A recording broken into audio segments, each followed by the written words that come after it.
Yeah, come on. You know, bro, we gotta get a little Frankie Blue Eyes shrug of the shoulders. Frankie doing his little shoulder roll. Dream it, believe it, become it. And this week I don't even need to dash off the glasses because he did a proper thing. I said, all right, cool, Spence. Is that how you going on? I try to ask for the Tom Fords, you're not letting off the link. So No. They're coming. Hold on, what about, hold on. Dream it, believe it, become it. Come on down. Yes, I've sir. ordered them, Tunde. Don't watch no face. It's all good. Come on. It's all good. Don't watch no face.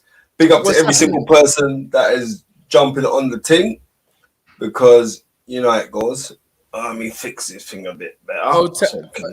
We know Chris Anthony. I know Chris Anthony's been up there for a hot minute, ready for the show. Old type Chris Anthony, hot video. Billy Moore, yeah. Now Winder Singh, Wagwan, Miss Ringside, always there. You understand? Always, and always support. So blessed for the support, sis. Yes, sir. Neil Simpson UK, we're starting already. Hold on, how come the echo there, Spence? You got the phone on or something, innit? Okay, is it echoing now? No, it's not echoing now.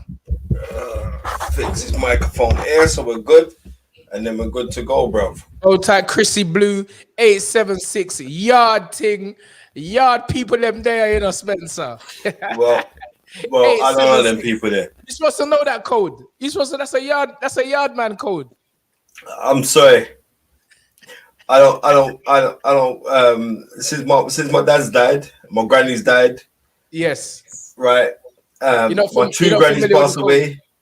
I'm just keeping this thing 100. Like Jamaica don't have no contact with me like that. Cool. Well, Jamaica has contact with me. That's good for them because the contacts everywhere. Like, boy, me I beg your money, you know. I'm fed up with it. Come on, old tight M, left hook, right hook. You know what? It's coming with a baseball cap, you know. Trust me. Come on, old tight Silvestre Salah Moa, 2011. Sid M KO6 Lions. We're there. Yeah, and as I said, tonight is fans interaction night. If I'm not mistaken, Gary has the link up there, and or he says if you would like to jump on live with us, let us know. So just let us know. We're chatting, but we were trying to find a specific topic tonight. We couldn't really find one, Spence. I was ready to just say allow it this week, but you was like, bro, don't. That's the tricks. Keep this thing going. Keep it going, bro. Jump on. Keep it going. Like I'm saying, it's like it's the people them that come, and if you miss like certain times where certain people don't get the podcast on iTunes for whatever reason, or they're murdering Gary. So therefore, I'm not gonna miss because I appreciate that people appreciate listening to us. I appreciate that, and you know the rules already. I know you know the laws, Tom, because you live by it. But I mean, the more gratitude that you express is the more abundance that you experience. You know what I mean? That. So therefore, for the people them, we just got to keep on doing our thing. Simple as that. The numbers don't lie neither. We're getting great numbers. The numbers don't lie. I'm still wondering why I'm echoing on your side. On my side, let me just go check on the. I'm not too rightly sure, so I'm just gonna double check on the audio. Mic check. Yeah, it's coming back. There's feedback coming back.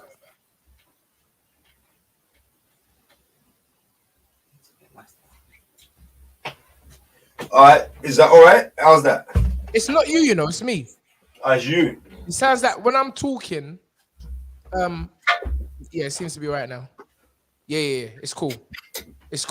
Anyway, yeah. As you were saying, yeah, gratitude is there, and definitely today I was like, yeah, come, let's just loud today, and you was like, nah, Tone, let's keep this thing going. And as soon as you said that, it just, bro, I said, you know what, I'm gonna do as much work as I can do up until the show. Went over to Westfields, bought some specs, and I was working. So thank you for that. little boost today, Spence. I needed it. It really was a kick up the arse, and I was straight back to work. Well, like I said, if there's been times where you don't feel to get up and go, you don't feel to go do certain things, you think, oh nah, oh, I've got to go to the barbers, oh I ain't shaped up. No, brother, people ain't coming to look at me aesthetically. They want to hear what we're saying. So, you know what I mean? Just do what you have to do, man. Or as Denzel Washington said, do what you got to do until you can do what you want to do. I like that one there, Spence. So, you know what I mean? It's as simple as that. I like that one. And the next thing is what people like. I've been in boxing a very long time. Very long time. Over 40 years I've been in boxing. Right? And I've seen every trainer. I've been around every trainer. I've worked with a lot of the top astute trainers in the country. I've been around great men. I have to say great men. When I turn around and say Terry Lawless, I've been around great men like Mickey Duff. Constantly been around those guys. I remember back in the day as a young, I was 15 then. Lunchtime, big up Mirror London. Lunchtime, I would leave school in Pimlico, right? Jump on the train, go to Elephant and Castle, and then from Elephant and Castle, jump on the 185 bus and go to Old Kent Road, Thomas and Beckett, and watch Colin McMillan spar with Duke McKenzie. Come on. Right? No one can't tell me this. So, right? So when I'm saying that I've been around all trainers, I've been around so many trainers, the Frank Blacks of this world, the Frank Duffett, who was a great trainer, old Jewish guy. I could go for a whole list of trainers. Boy, that's a name. Right. Oh, come on, man. I've been around all of these men from when I was a little boy. Denny Mancini, Vic Andretti, right? I've never seen no trainer. I'm not boosting up because you're my brother from another mother. I'm not boosting up. I've not seen no trainer. I don't want to talk about the American trainers neither because I've been around them. I've been around Eddie Futch when Eddie Futch came over, or Mike McCullum. I mean, I've been around Phil Torrance. I could go for a whole list of trainers who have been around, let alone Roger Mayweather, Floyd Mayweather. You know what I mean? And you know when Floyd Mayweather Sr. comes in the country, it's me that he's coming to show love to. So I've been around all of these trainers, right? All of them. Richie Getchinelli. I mean, when he came over here to train Howard Eastman, but then Howard Eastman didn't go with him. Howard Eastman went with Winston Spencer instead, right? I've been around so many trainers. Don Turner. I've been around so many trainers. I've never seen no trainer, Tony. I'm not blowing smoke up your private parts. I've never seen no trainer write down their combinations and their plans of stuff that they're going out to go and work. So when people are trying to sit down like certain people, oh yeah, it's just tippy-tappy pads and blah, blah, blah. You don't even see Tunde doing pads no more. We're seeing a bag of trainers now trying to emulate that style and work over a system, but it's not. It's just routine, you know. It is like synchronized swimming. But you see the synchronized swimmers, that doesn't mean they can swim across the channel. They can't swim the channel. They can do synchronized and make it look pretty, but they can't go on the Olympic and race as a swimmer because that's not their forte. So what's going to happen now? We're going to get trainers who are no longer teachers. They're trainers. I don't knock in on trainer out there, but you can't fool me when I know that I've studied great men, right? And Tunde Ajayi is the only man that I know that has sat down and structuralized and formulated their plan. There's other guys that have put out their plans as well. And I've heard that next man will put out their plans and other trainers will bite their plan. But that's how it goes. You know what I mean? But there's an old saying in Jamaica that that teeth from a teeth is not a teeth. Right? So these are the things I'm saying. So what we happen now is like when we're on certain things, people don't props the work that others do. You know what I mean? And more time, it's like, it's all right what you say to a man's face, but it's what you say about him behind their back. So I'm a defender of Tunde Ajayi for the simple things, because I know the graft and the work that he's putting on. Because Tunde is the only man that I can ring up at 5 o'clock in the morning. I know he's going to be up because I'm up. You know what I mean? And I'm up studying boxing. Swear down. And like certain people say, well, why do you study so much? Or why do you do all the rest of it? Right? Why do you do all of this stuff? And I'm saying the reason why I do this is because I know the plethora of knowledge that I've got that I can pass down to the other youths then, because I'm not no spring chicken no more. I'm 48 years old. So I'm saying like I got to pass that thing on, because what good is it to have knowledge but don't share it? That's like someone knowing the way to a destination but not saying nothing to nobody. That means you're just as lost as all the rest of them. I'm not lost because I taught my thing. I taught my thing to so many fighters now, professional fighters. That's why I've got to big up the professional fighters now that are calling my name. Or I say that, right, I go to Spencer Fearon and he will send me like what tapes to go watch or what things to go study or what blah, blah, blah, and all the rest of it. Because of that, then I props those fighters. And there's a long list of them, but we props loads of them already. Right, but I just wanted to go on my little rant on that one because I'm saying that there is con artists inside this sport, right? And the reason why I'm saying that they're con artists, because simple things is like the world is changing. I understand it's changing, and like what Harold Wilson said, that he who rejects change is the architect of decay. For the only human institution that rejects progress is a cemetery. But that is not a progression that I'm seeing when I'm seeing certain men come into boxing, right? And just because they know how to appease somebody's ego, that does not mean they're a teacher at all. You know what I mean? Graft in this thing and show me who your teacher was, and not only that, but show me your body of work. That's what I'm saying, and that's my talk on that one. That's my rant done. We can go bring in the other people. Anyway, Spence, what do we have here? Man's got the army in the building. Oh, you see him representing Stamina for Soul t-shirt. Give us a little 12-day, Bob. Stand up. What does that t-shirt say? Dream it, believe it, become it. Come on. Yeah. Yes, sir. This is what I'm saying. How you doing, Bob? Listen, for those of you that don't know Mr. Bobby Wright, he is actually, I'm just going to say, he's the number one Mr. Stamina for Soul supporter. The Fight is Right supporter. Spencer Fearon supporter. This young gentleman has supported us from the drop, from the get-go, and he's not just saying it with his mouth, he's saying it with his money, he's saying it with the Snapchat money, he's saying it with the buying the t-shirts. He's just a great guy, one who has a great story, and happy that you can be with us this evening, Bob. Yeah, man. Good. Yeah, How's it going? Don't forget we're there the 29th to support Bill as well in the York Hall. Absolutely. And hopefully we'll be there for the 23rd of April, when hopefully we'll get some news this week if we're to appear on the Tyson Fury versus Dylan White undercard. That should be AY's next scheduled contest. That's big though. That is in America. It's going to be broadcast in America everywhere. That's big news. That is. Well, let's hope. We'll see what Frankie Blue Eyes can do. You know, it has been mentioned to us. We're ready.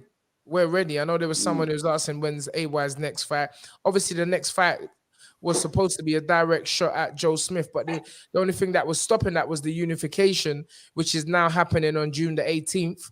And the winner will fight us. But it's all ifs and buffs right now, because Canelo is the man that can choose what he wants and what he wants to do. Just what's the sketch with that though, with Canelo? Well, listen. Because of the Russia things, you know. Like what is basically, Joe Smith will fight Baturviev on June the 18th to unify the belts, which will be the WBO, the WBC, and the IBF, I think. The winner has already said they're going to come to London and fight Anthony Yard for the 3 belts. Yeah. The caveat in that is if Canelo chooses, if he does beat Bivol, and that's a if, because Bivol is not going to be a pushover, he may decide to unify the belts at a later date. But remember, he's already signed to fight Golovkin in September. Yeah. So it's a lot of ifs and buts, because Golovkin's got to beat I think the Japanese fighter, Murata, is it? Murata or something. That's not a foregone conclusion. And then so you have GGG against Canelo, possibility in September. He wins that fight. We don't know. Who knows who can win out of GGG Canelo third one, and then this December date is open. Yeah. So then you're going like, why would Baturviev or Joe Smith, the winner of that fight, why would they want to fight AY if there's opportunity to fight for the undisputed in a December against Canelo Alvarez? It's all ifs. It's all ifs. But, you know, I would say the likelihood is that they'll fight June the 18th. The winner will fight us. Canelo will fight in September. And maybe we can get that fight in September or October. And then, you know, listen. You know more than anyone. Ant's always ready, isn't he? He's always ready. We're ready. We'll be ready. We'll be ready to fight whoever, whether it's Alvarez, whether it's Baturviev, whether it's Joe Smith. We're just ready. So, yeah, it's exciting times. It's exciting times. It is. It's exciting times. And I think this is his year. I generally think this is his year. You know, like, well, we all know what happened the year prior. Not last year, the year before that. We all know what happened. We ain't going to dwell on that. But last year, he finished it with it's a demolition. Let's be honest, it was demolition. 4 rounds, stopped him. And this year, it's just going to build and build and build. And with the correct mindset, with yourself, with the correct people around him, lines in the camp. I mean, I've even got my daughter. My daughter, I always say, why we lines to my little girl, Bonnie. And she goes, you know why we lines, Dad? Because it's with lines in the camp. She knows the school. Come on. So I'm telling you now, this year is definitely AY's year. And it's not just AY's year. It's your year, Tunde. It's your year, Spence. And it's going to be everyone's year. And it's going to be my year as well. Trust me, it's going to be my year. Come on. It's your year already, bro. It's your year already. Yeah, 22's year for us, not you. Us. Bobby, I know you told me, you know, off camera. I don't know whether you want to say it, but, you know, tell me a bit of the motivation, you know, how we motivated you, how Spencer and myself motivated yeah, that's cool. So, like, in 2020, it was a horrible year for everyone, wasn't it? But prior to that, my man passed away. Well, let's go back 10 years before that. So in 2008, my brother passed away in a car accident, which was like dreadful. And I was only 21 at the time. And it was horrible to hear. And I didn't think I'll ever get over it, if I'm completely honest. I was 21 years of age, got posted out to Iraq straight after. So I was in the middle of a war zone. So I didn't know what I was doing myself, really. You know, my head was all over the gaff. And after that, I met my wife, Penny. So I met her, and she stayed with me. And I've got a stepdaughter, a beautiful stepdaughter, Ellie Page. And like that gave me a focus. Do you know what I mean? So that gave me a focus. So I was concentrating on them, being the best individual I could be to this young girl, and someone to look up to as well. So I had to concentrate on that. Anyway, carried on, got promoted through the. Sorry, I didn't say it to everyone. I'm in the army anyway, if people don't know. But and then I progress. Started promoting through the ranks. Got to the rank of sergeant in the Royal Artillery. Got to the rank of sergeant, and then the worst nightmare happened. The guy who I looked up to, my old man, passed away in a lorry accident in 2018, and because of that, I mean, you know, like your top cover, like the man you look up to, the man who, like, if I had a bit of a hard time, the person who could guide me and just correct me when I'm being a bit of an idiot, really. Do you know what I mean? He sadly passed away. And then I was like, and you know what? I've become a bit of a hater, if I'm going to be completely honest. Not so much like the trolls on social media or anything, because I didn't have social media. But like when people was doing well, I wasn't like happy for them. And I was like, I need to get out of it. I need to get out of this mindset. I need to get out of this. Anyway, I just plodded along really till 2020, and then the pandemic happened. And then that was like a real life for everybody, you know, not just myself, it was for everybody. And then I jumped on Instagram because there was nothing else going on, was there? Let's be honest. Like, there was no repeats on TV, there was no boxing, there was nothing going on. Anyway, I started going on social media. And then because I was just jumping on everyone's live because I didn't know it worked. I wasn't shy because of, I didn't know it worked. Do you know what I mean? People get gas and that. But I'll tell you what, though, I first jumped on Spencer's live, and trust me, I was bricking it, man. Like proper. He's the knowledge, isn't he? You're the knowledge, Spencer. So I was like, don't say nothing stupid. Don't say nothing stupid. You know what I mean? So I was like, I just had to, I was like proper thinking, like sweating before. And then it come up, master knowledge accepted you. I was like, oh no. Anyway, flapping. And then I was talking to him, and then like he just like we was talking about stuff, and I think I just mentioned we was just talking about fathers, and Spencer let on that he's. Sorry if you don't want to mention it, Spence, but you said your father passed away 17 years ago. I think it was 15 years at that time. Yeah. And then I was talking about my dad, and I was like, we just, when you just connect with someone, you're just like, you understand each other. And we didn't think about boxing, we just spoke about life, you know what I mean? Come on. This was on a Sunday morning, and I was like, bloody hell, what? And I generally thought, what a lovely, what a nice bloke he is. Like, he just stripped it all back, kept it back to basics, guided me in that. And I was like, bloody hell. And Tunde, I obviously knew who you was because of Anthony, because Anthony's one of my favourite fighters. And then you was, obviously I followed yourself, and then you come on with you like doing your running every morning. And I was like, bloody hell, this guy's crazy. Like, his energy is mad. Do you know what I mean? So I was there chatting to myself. And then I jump on your live now and again. And then it was just literally like that. And it was just like giving me better, like, it just changed my mindset, like how I was thinking. And I was thinking, bloody hell, if these guys can do it, why can't I? Come on. And then talk the thing. Within literally 8 months, 9 months of like talking with yourselves and that, I got promoted to staff sergeant, and that was literally because I've changed the mindset I was thinking. And I think Spence mentioned it on the show before. I think it was a Mark Freedom show because it was a big show that was. So I rang Spence to tell I got promoted, and then I told him, and then he picked me up obviously on the show and that, and it was just like, you know what? It's just a good feeling, You're like you two to me are like important people with to myself, you know what I mean? And then I'm telling you now, when I've completed my 22 years in the service in the British Army, which is in 5 years' time. I'm going to have a big, massive celebration. I'm going to hire out a big hall, and I want you two to come, please. Like, I beg you. Come on, we're there. Don't worry about that, man. That's minor. Big up, Bobby Wright. Press the like button. Press the subscribe. Listen, I'm telling you, see this money out. It's only that I'm built a bit different. I'll be dropping tears right now, Bobby. Listen, people need to. That's what I'm saying about this show. People need to. It's a real life show. This is rocky real life business, and listen, I could sit here and listen to you for hours, Bobby. I'm so glad you are the first person that's come on this, this live interaction talk, because you're right. Especially I can vouch for Spencer. He's always been that guy. He's always been that person that it's like some people have a public persona and they have a private persona, and it's usually 99 times out of 100 different. But I know for a fact, me and Spencer's public and private persona is the same. We're not changing. We're just two guys who can really, we hope we can relate to each other. And, people, the Fight is Right listeners need to hear stories like this. And that's one of the reasons why I asked you to share your story. And this ain't no just random guy. This guy's a sergeant.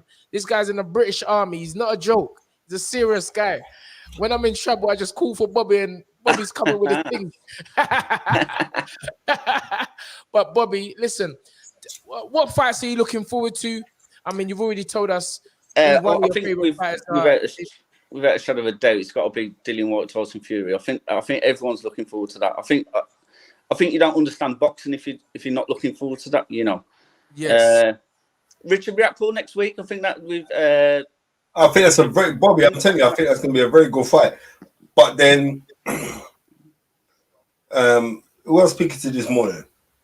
Yeah, I was speaking to Dan Aziz, and Dan Aziz said to me, Richard punches harder than anybody. Really? Oh wow! He said that. Yeah. He said, seriously. He said Gordon Bennett. Wow.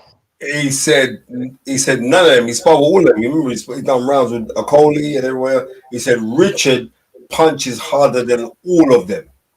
Now, when I'm hearing that, and that's scary to me, Yeah. I think they've got, and this is no disrespect to training camp because everyone thinks that we're having a go at Angel Fernandez. I'm not having a go. To tell you the truth, I quite like Angel Fernandez. The time that I met him, he's been very respectful. I remember first time I met him properly was me and Tunde, and that was when he was working with O'Hara Davis. And he come and show us bare love, and then I've seen after. So I don't want anybody thinking like I'm taking any slide digs at Angel Fernandez because, like I said, everybody is meant to be where they are. It's whether you can maintain it. That's all. And you know what we're going on the maintaining is the course of history. So time is the biggest healer, but it's also the biggest thing to show you to the world. So we shall see. And that's on that. But I'm saying if I was Richard Riakporhe, I wouldn't have Richard Riakporhe trying to box this smart kind of. I would have Richard Riakporhe studying Kronk fighters. I'm not talking Tommy Hearns. Yeah. I remember the first man ever to win the WBO light heavyweight title was a man called Lorenzo Barber. And if you remember Lorenzo Barber, the knowledge. Right, Lorenzo Barber, similar build to Richard Riakporhe, very, very thick set, but he's a light heavyweight, but a very thick set guy. And he came over and boxed Nicky Piper. I think he boxed Nicky Piper in 1991, I believe. Right? And he knocks out Piper. But this guy was aesthetically cut like a goddess. But but how he threw his shots was everything was hurtful, but it was off of the jab. And I don't think with Richard he's trying too much now because he's being taught things. He's trying to combine what he's being taught into the fights. We saw him against that old Nigerian. You know what I mean? I felt sorry for Tunde's great granddad in that fight, right? what was he doing, right? In that, and I saw him against his comeback fight when he fought that, I think it was South American guy or Eastern European guy. But that didn't impress me. The knockouts do, because if you got power like that, that is what he should be concentrating on, right? And if that don't work, then just keep on pushing at your jab, because eventually the power shot will come because he's got a murderous right hand. So, and also we got to take into consideration when he was being trained by Mark Tibbs, wasn't he, in the beginning? Yes.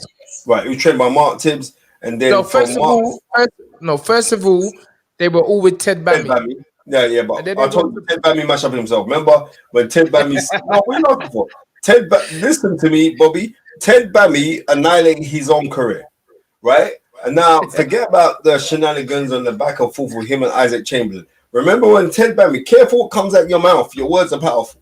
He said to Lawrence Okoli, if Isaac Chamberlain doesn't beat you, I shall retire from boxing.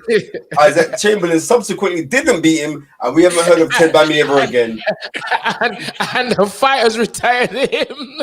Right, exactly, because all of these fighters left him, and that was it. Because end of the day, it is what it is. So, yeah, I think that was an error from Ted. Something you probably learned from, and another man's error could be another man's example. So it's true what Spencer's saying. Be careful what comes out your mouth. You know, you just careful. Talking about Isaac Chamberlain now. What is happening with? Sorry, there's a bit of interference here. Can you hear me? Yeah, I can hear you. I believe with the Hennessy, like, because he's in trouble, bro. He's in trouble. Where's the echoing coming from? I can hear some echoing again. I don't know. It's not from mine. Is it me? Is it when I'm talking, you hearing it? No. Right. Are the listeners and the viewers, are you hearing echo come through? Is it me? No, yeah, it sounds like it, Bobby. Have you got volume on? What are you on? Your I'm just on the phone. Right, hello, can you hear me? On your phone. Yeah. Oh, it's gone now. Yeah, check. Yes. Yeah, that's better. Yeah. So what's happening with Mick Hennessey's company then? Because if he's lost Channel 5, what's Shaq and Peters? What's his son Isaac? What are all them men doing? All right, no disrespect, yeah. Mick Hennessy's son's always going to be all right because he's Mick Hennessy's son. Yeah, of course, yeah. Right? The other fighters are not too sure what they're going to go do right now. I'm going to be real. Mick Hennessy's a wealthy man, you know. because he don't pay on time. Tunde has echo. Wait there. So how's the echo coming from me? I don't get it. Is it still echoing? I can't hear no echo now though. No. No, the echo's gone. The echo's gone. Right. Yeah, go on. So this is what I'm saying. I would say Isaac Chamberlain, he needs to be talking to Wasserman if they'll take him, because they got the new Channel 5 deal. But one thing that you want to give Mick Hennessy this, right? There's been no promoter in the history of British boxing that has promoted on every terrestrial channel bar Channel 5, right? And he's been on Sky and Eurosport. Mick Hennessy has been across the spectrum, because remember he started, what was it, when the class of 2000, the class of 2001. That was BBC, innit? BBC, right? Then is it echo when I talk? No. Right. Then from there, he went to Sky. Then from Sky to ITV. Then from ITV went to ITV4.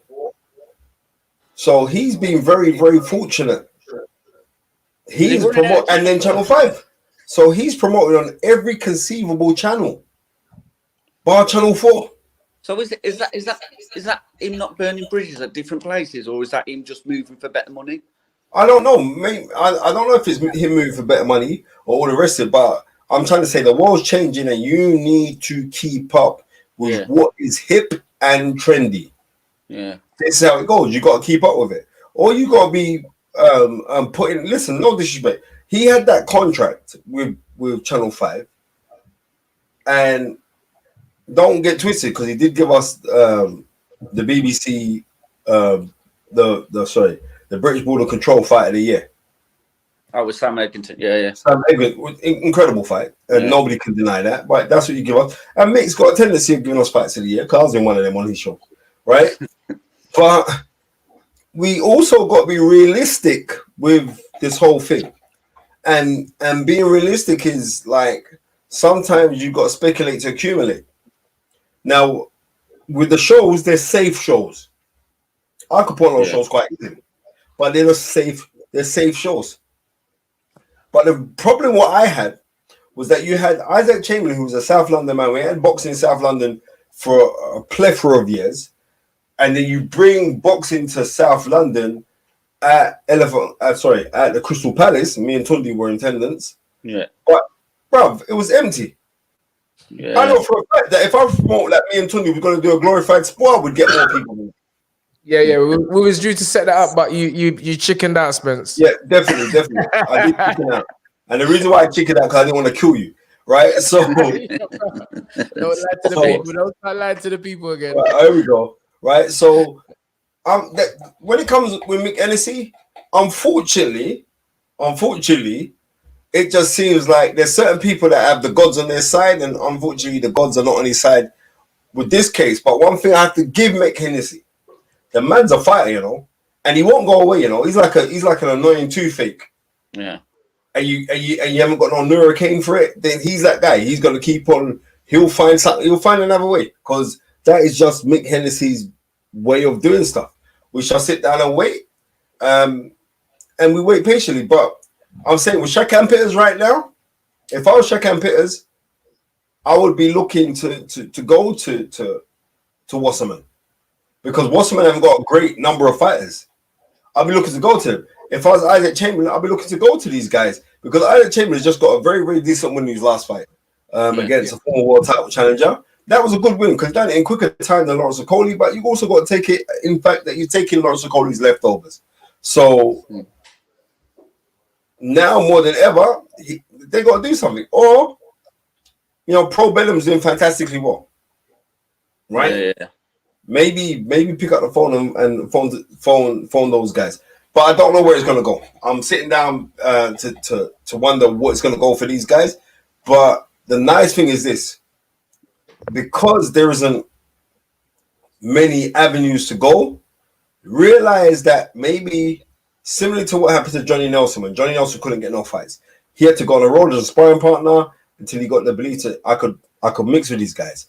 maybe you're just gonna start calling out these guys and take the shorter money, but be prepared to be in a fight.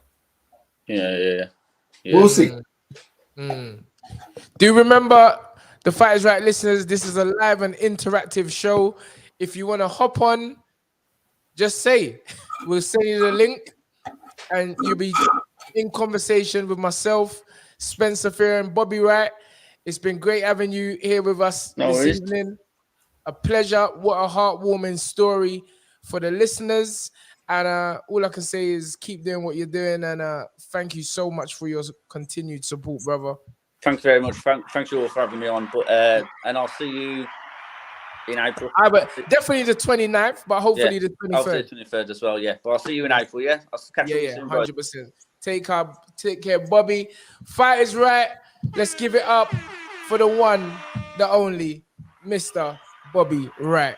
Bro, hop on. Today, brothers are on the thing. We got another man in the back, or now in the front. Mr. What's this? Rehan Z, Lions in the Camp. Does not want to show his face, it looks like. One of them anonymous man. Nah, bro, you have to show your face or we just lock you off, bro. You have to show your face right there. We don't want no anonymous man. Show your face, fam. Razan, or Rehan, sorry.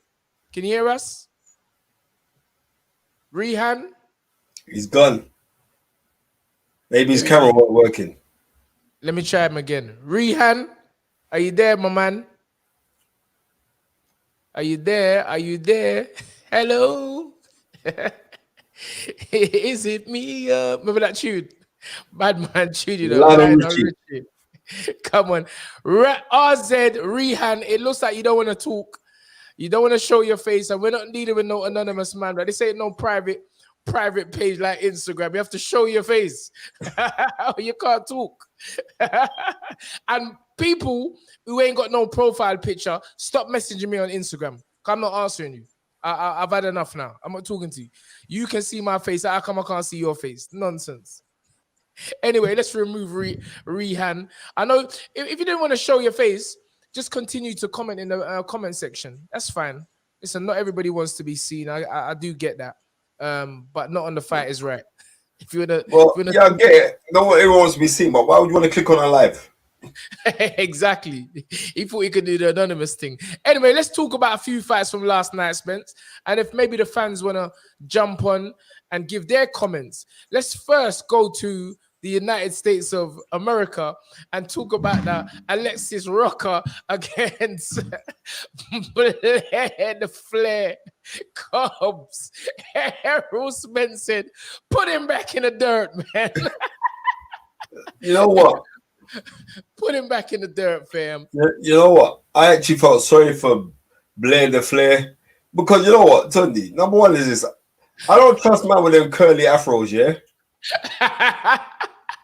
And also on top of that, punch up, right? I keep telling you, I don't like laughing at people's when people. I don't like laughing at. No, but you're talking too wicked though. Generally, but he's one of them guys who talk so much. He just talking so much smack about and disrespect about other fighters. He actually was just setting himself up for what a almighty fool, which happened last night. And you got to take your hat off to Rocker because he's got one defeat on his record, or one L. You know, most people who have a vision take that L as a learning lesson. And it sure was, because it was an exciting fight. But Alexis Rocker really punched up my man on a next level, Spence. Chris123 said he got punched up different. I'm telling you, what a beating. And, you know, Flair's trained by the Hall of Fame trainer, Mr. Freddie Roach. And Freddie said to him, when he come back to the round, he said, bruv, are you okay? Are you okay? Because, bruv, I'm going to stop this fight. If you don't show me something, I'm going to stop the fight. So, in all fairness, Freddie didn't even want to send him out for that last round. But, you know, he's a fighter and he went out there. No, he should have sent him out for that last round then, to tell you the honest truth. He should have sent him out. He said, because, you know, you see, like, those tiny errors, those tiny margins, those tiny... Sorry, Spence. Man said he was punching the ref while he was getting stopped. Bruv, he does something, bruv, please, he does something to the ref. He went like this to the ref. Oh my God. Boxing, bruv, boxing is a serious sport. And that's why, bruv, I don't play with boxing. I don't joke with boxing. It's too serious. The man was punching the ref in the belly when he got stopped. You know what? Oh God! Oh, sorry. You know what? The thing about it is this is like Guys, in boxing we're getting a lot of man that talk this wicked talk, you know. Wicked talk. Wicked. I wouldn't even mind like, but this brother was going. This I'm telling you, I'm gonna be real with you, yeah. I don't trust them curly hair man. Right? And I definitely don't trust no man with earring, crucifix earring. I don't trust you, bro. You know what I mean? It's like you're mixed. You seem like you're confused, bro. Like you want to be a hell's angel or something. I don't trust them. He's all coming with some, bro. He was taking the wrestling, the WWE thing too serious because he's all coming with some waistcoat, studded leather waistcoat and all them nonsense. I'm like, bro, you better get serious because when this thing starts going up in the levels, you're gonna see it's not a joke. It's not a pantomime. This ain't no YouTube boxing. Man get hurt, and we saw that yesterday. Or like Floyd said, you know what I mean? Your mouth writes checks that your ass can't cash. Trust me. Simple. Trust me. There was a good victory from a proper world-class fighter in Regis Prograis. That was a solid performance. Yep, against McKenna. Out in Dubai against Tyrone McKenna. And let me just take my hat off to Tyrone McKenna. What a tough lad. Listen. I know other guys big up Bobby Wright for the money. Yes, big up Bobby Wright, 1799. He said, thank you for having me on. Big up to everyone here, especially Tunde, Spence, and Gary. Fire. Thank you very much, Bobby. Appreciate it. Love that. Gun. Yeah. Sorry. Nas A said, my man looked like a old school Maxwell. No, he never, man. He looked like a D-class Maxwell. Send the link to Miss Ringside. I beg Gary. Miss Ringside needs the link. But yeah, go on. Oh, there's a link. Oh, can you just maybe you got a direct, or maybe I don't know how these things work. But there's the link, Miss Ringside. Anyway, carry on, Spence. Yeah, I'm saying straight standard like. That I was just laughing at the Maxwell. We were talking about yeah, old school. But we were talking about Tyrone McKenna. McKenna's a tough guy, and McKenna looked like he knew like I'm fighting a proper world class former world champion. But this is the next thing. I'm gonna be real with you, know. Could Josh Taylor be suffering the same way like another Taylor did in Jermaine Taylor? Because remember when Jermaine explain that to me, Spence. Right, and the reason why I'm saying this, remember when Jermaine Taylor fights Bernard Hopkins, what was that? 2005. The first fight and the second fight, which he wins the fight. Yeah, he wins the fight. But something was taken out of him. Come on. Now it's similar to like Josh Taylor won a very, very close decision against Regis Prograis. And it was close. And no one can't say it weren't close because it was close. Split decision, right? Yes. But he got the nod. Now, many people are saying that Josh Taylor's gone backwards now, since. Right? His fight against Ramirez, he was losing that fight till he drops him and then he comes on strong. But a lot of people actually thought that Ramirez won that fight. I didn't think so. I thought Josh won that fight. I thought he won the fight. I thought he came on strong. I remember we did a fight along for that, and we both called it for Josh. But he needed those knockdowns to confirm the win. Yes. Then he fights some also-ran guy, which is some little Billy man. He just punch up. But if you look at Josh Taylor's resume, he's fought top guys very early. So he hasn't had time for the seasoning, right? Yes. I know when he fights Dave Ryan early in his career, right? Yep. Yeah. Dave Ryan was a former Commonwealth champion at junior welterweight. Dave Ryan's tough, very good competitor. You know what I mean? He fights guys early. He's fought guys early.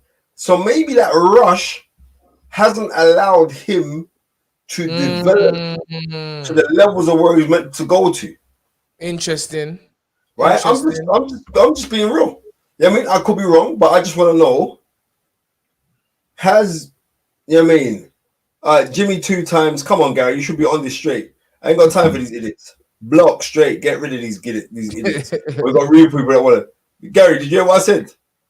Don't worry, I'm gonna do it. Wait a minute. You don't see Bobby Rice even reiterating what I'm saying. He's gone. Thank you. Anyway, Gary's on it.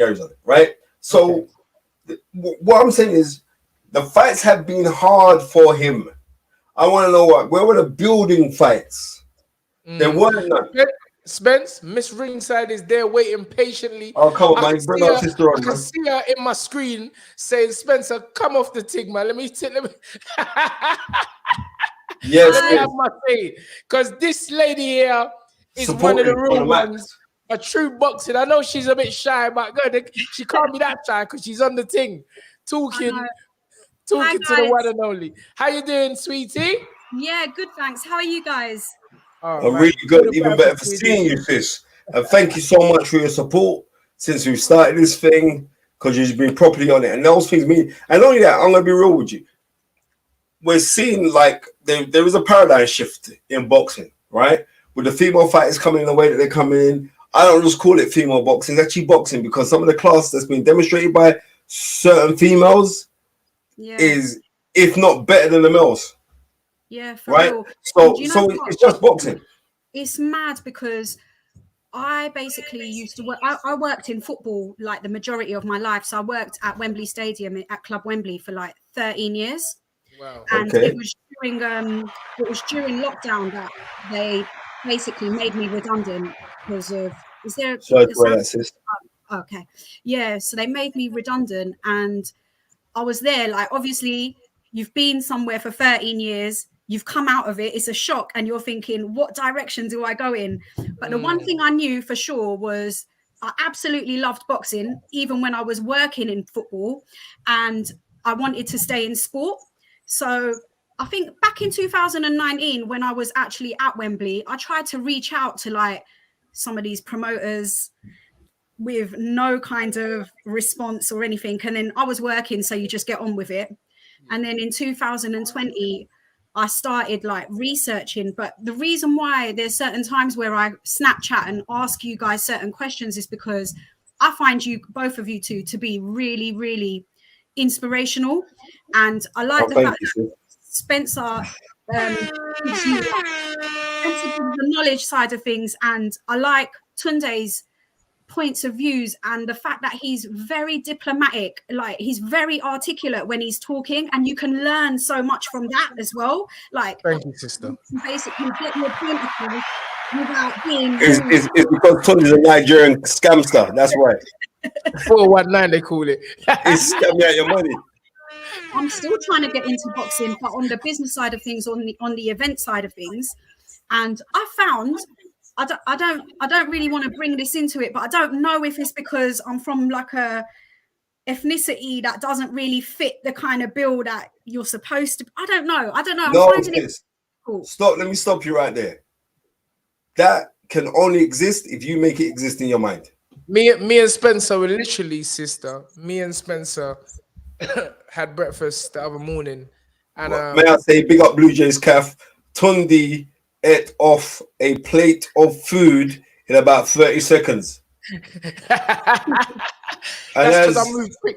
I ain't moving like you, old Batman. Right, and quick. as the famous Mrs. Clotty used to say about her son, Country Junior, that he doesn't chew, he just swallows. That's Tunde, man. As the food goes in his mouth, it's in his belly. but to answer your Anyway, question, continue, sis.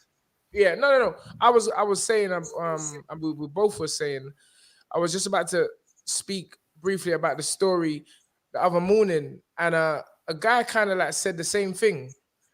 He wasn't obviously like yourself trying to get into it, but I said to him, brother, if it was just one of us, if it was just one person, black person in boxing doing bits, then you might have said that, but there's two of us. There's me and Spencer. You know, we've got our own show. We are, you know, in daily conversations with people in the hierarchy in boxing, and we've got there. And I feel that the both of us have got there because we've never ever put that color factor or that ethnicity or that cultural factor in the conversation. I've always been like, and I'm saying, I'm talking for myself. Spencer will always speak for himself. But I'm always like, no one can't stop me anyway. Absolutely. I'm a spiritual man. And I'm like, for sure. I'm like, bruv, no one ain't God. You ain't stopping me. No one could say I'm not getting where I'm getting because of my color. You can't do. That's my belief, sis. This is the thing, though, Tunde. Like, it's almost like I've come to a stage where I've tried to knock down the doors. I've tried to do it the right way. I've tried to network with people, and I still am networking with people. And some of them are really nice, actually, and really helpful. But it's got to the point where I need to create my own door. Well, there you go. Well, this is the point I'm saying. Right, but what is it? You're saying that you want to enter into the sport, right? Yes. What exactly is it that you want to do, sis? There you go. That's the next one. Well, the experience that I have is working on the event side of things. So basically putting on the event, delivering the event, talking to suppliers, speaking to the production team, organizing press and accreditation passes. I've done ticketing. I single-handedly did the whole of FIFA Brazil World Cup on a stadium map manually because there was no system. So with ticketing, I've got experience as well. So it's a wide range of things. It's just that when you Google or you try to look into the boxing business, it doesn't give you any information. It tells you about a job at the gym. I'm not interested. I'm not interested in being a coach. I'm not interested in being a boxer. I'm interested in being that genie behind the scenes who creates magic. Yes, like the man behind the cam, Gary. Like Gary. So, but this is what I'm trying to say. But I was the one. This is what I'm trying to tell you. We gotta get past this thing where we're begging people for anything. If we gotta get past that. Sis. And when I say, and that's where it's not about color. It's like the way I've always looked at it is like, hold on, this is Miss Ringside's family here. Miss Ringside has started a business. So if anyone wants a job in Miss Ringside's business, who is Miss Ringside employing first?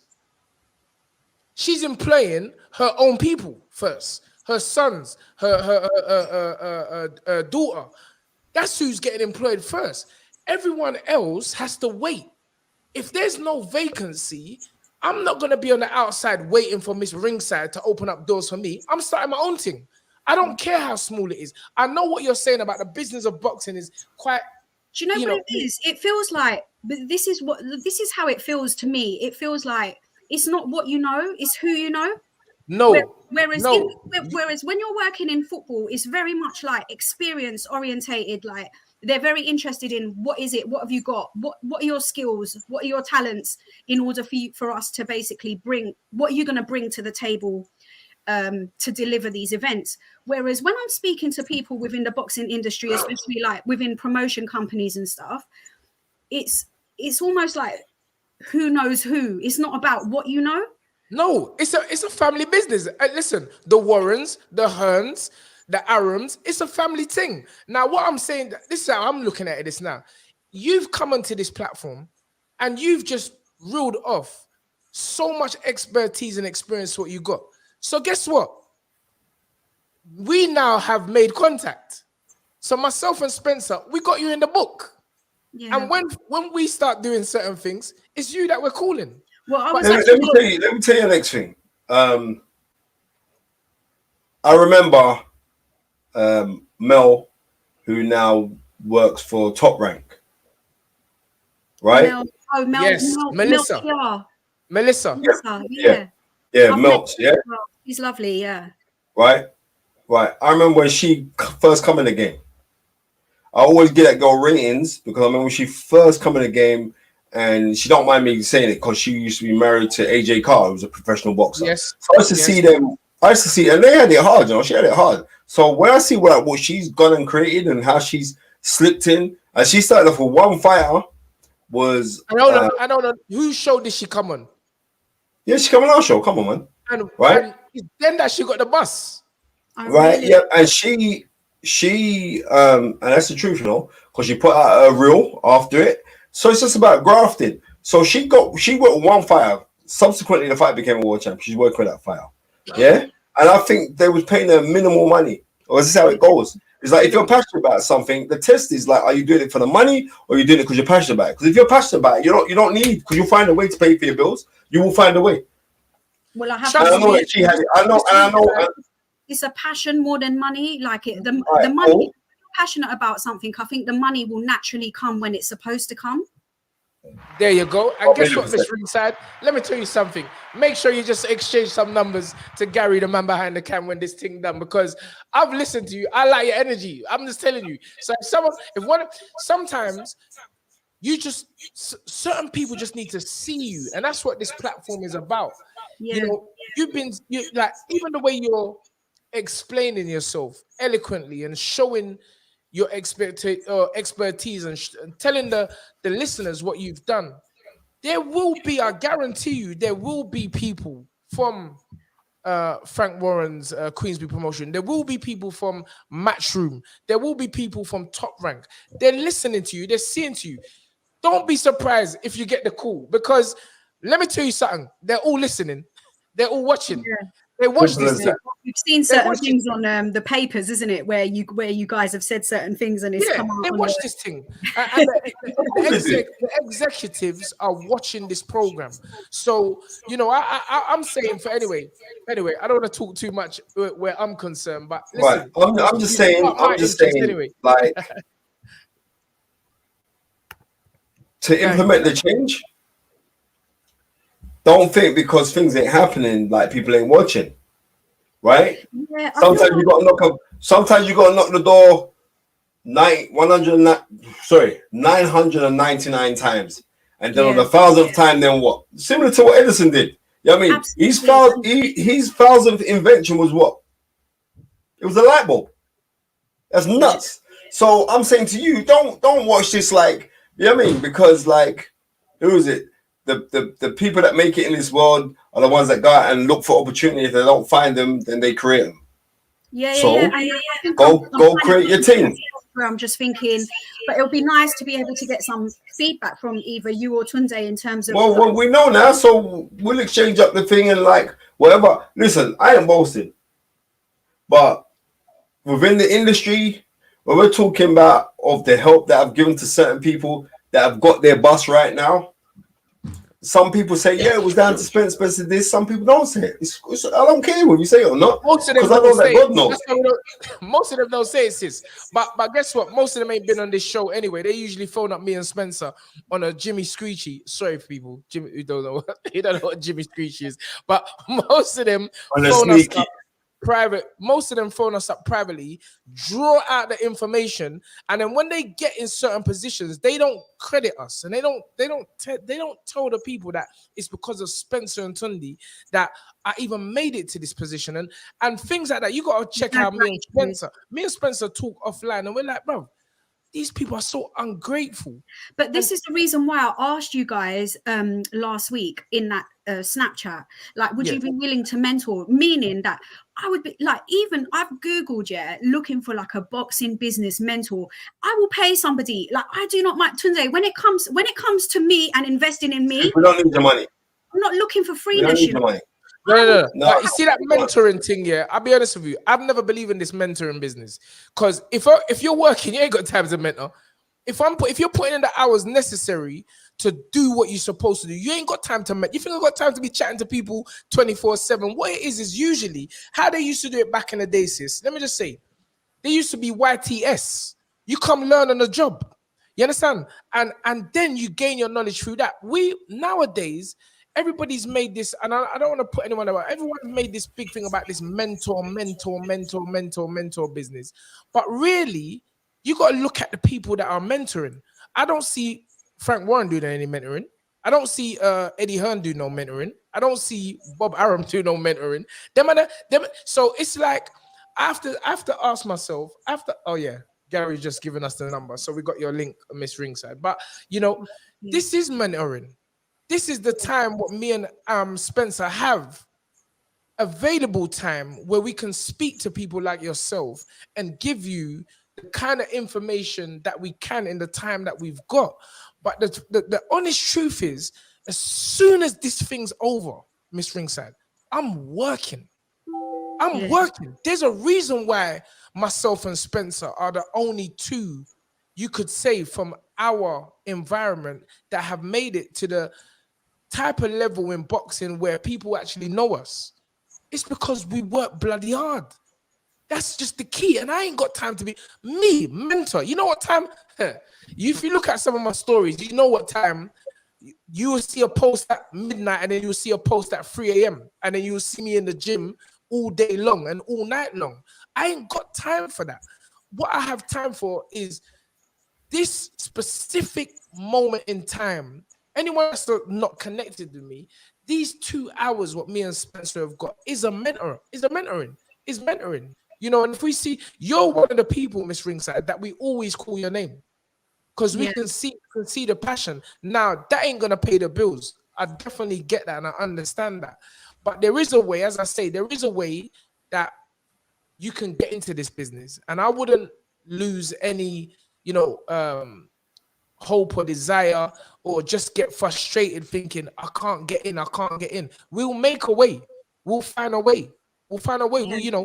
We'll have our own promotions. We'll talk. And because I'm actually even interested in investing. So if there is like a worthwhile boxing promotional business, like at grassroots level for the people that need exposure, and even within female boxing, I'm willing to put in an investment. The thing is, sis, but I don't know whether or not, I don't know much about it, and that's the reason why. Most people don't know that most shows run at a loss. Most people, Spencer's done it. Spencer had big money investors, big money investors. Spencer's shows were I don't even know professional shows that matched Spencer's shows back in the day. Hard Knocks promotion. We had man coming out on Skegway. Remember Spence? Segway. Yeah. Segway. Him is Skegway. What's the reason that it runs at a loss? What is the reason why it would run at a loss? Is it just very difficult? It's very difficult if you don't have TV backing. Very difficult. You think about it because you got to pay for all the services. Then you got to pay the fighters, and fighters, the higher they get up into the sport when they start fighting for titles, they obviously want to be paid more money. Then you have bigger promoters who are willing to give them the money what they're asking because they're tied to. It's not an easy job. Is your internet all right? Because your screen on mine's a bit shaky. Miss Ringside's proper, but your one's a bit shaky, too. Yeah, that's the vibes that we're coming through with. That's the vibes. Yeah, they're trying to mash up the team. Anyway, boxing support, £5. Thank you very much. Miss Ringside, please contact us. So just go Google boxing support. You see, it started already. It started already. I told you this thing is powerful. Thanks, I'll definitely get in contact with you. Thank you. Yeah, Tunde, you need to do something. Your thing's gone shaky, man. Your camera's gone shaky, bro. Oh, yeah, but see what on the Wi-Fi thing, it does say connection is unstable. If you're on Wi-Fi, try plugging it into your router or move closer. Tunde's Wi-Fi is gone, bro. The people them try to match on the thing. That's what it is. I know them tricks. Let me try turning the Wi-Fi on and off. Are you guys going to be going to the female fight on the 30th at Madison Square Gardens? No, I'm not. Tunde's just come out. Anyway, what's this? 1977 Dwight. Gary, put that one up, please. The problem is, black folks, even for you brothers, we can't say what we want to. What's it? We can't say what we want in the lives. Have to say it off camera. This is UK society doesn't allow us. No. I'm gonna tell this guy now. Listen. Number one, I don't know what you're Tunde is shaky, bro. I don't know what you're talking about. If anybody knows anything that I stand for, right? I speak my mind, you know. Why is it cooking? I don't know what's going on with your thing, man. Right? I don't know what you're talking about with that one because anybody knows me. I've spoken. I speak my mind. I was the one that complained heavily about the lack of diversity at Sky, right? Even though my contract weren't renewed, there's been a plethora of other people who actually look like me, same skin tone as me, who have now been given an opportunity. And they're the ones who are coming to me and say, Spence, but you know what? You open that door, right? There are guys who are now working at the Zone because I was the one that they came for the list of black presenters and all the rest of it. And I gave them the list. I didn't even put my name on it. And the ones of the list that I gave them, they've used 4 out of the 10 names that I've given them. So they all come to me anyway. Do you know what I mean? So you can't turn around and say like, well, people don't say the things that they want to say. Yeah, that's them people. I'm not built like them.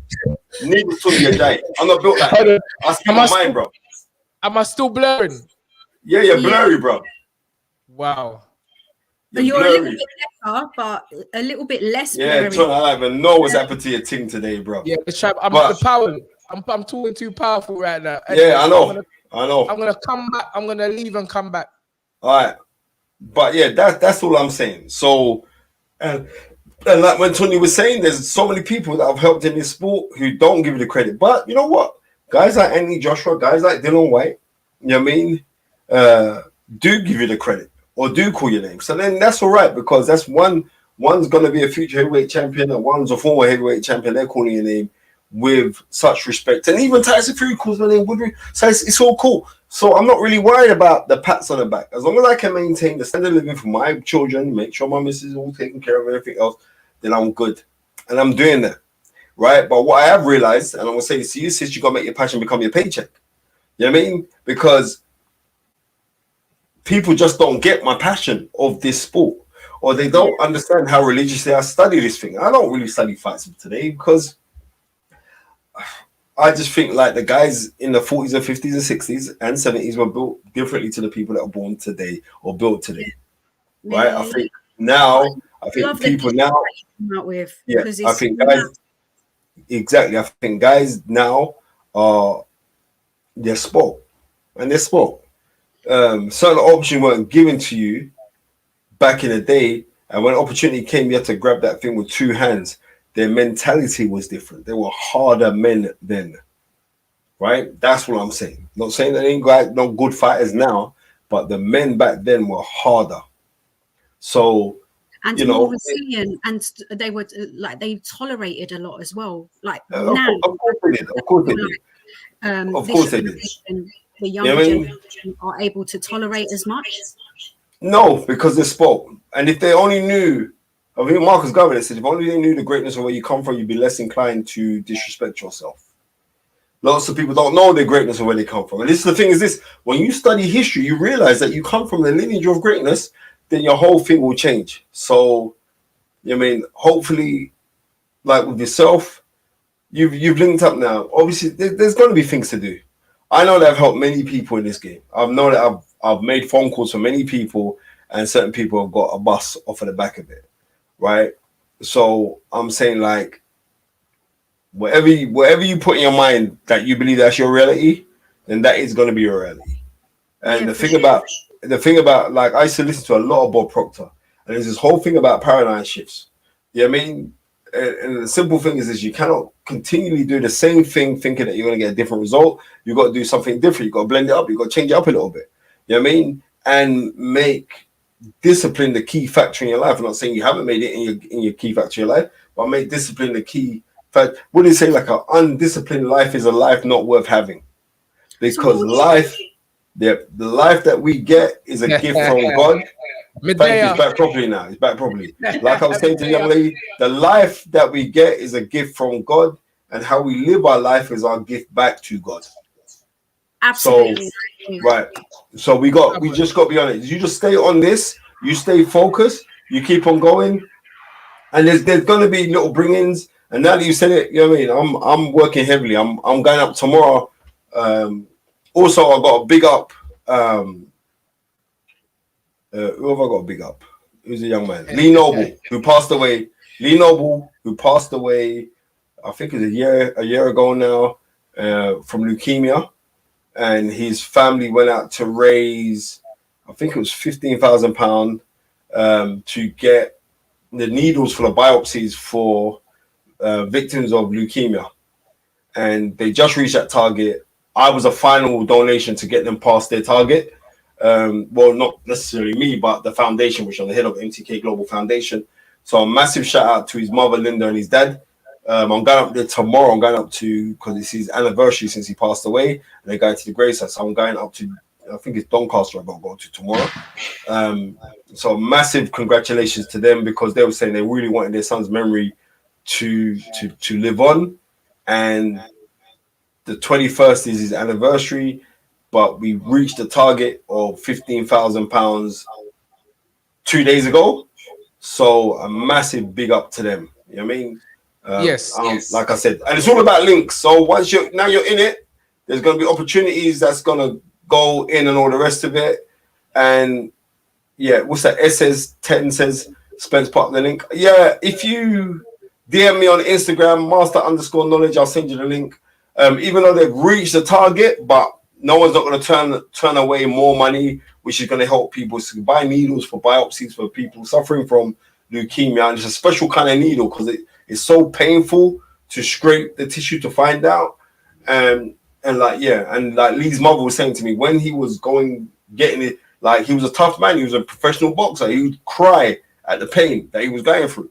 So I'm just grateful to be in a position to help others, and I'm grateful to MTK Global Foundation for helping in their donation. But there's other people who have also donated.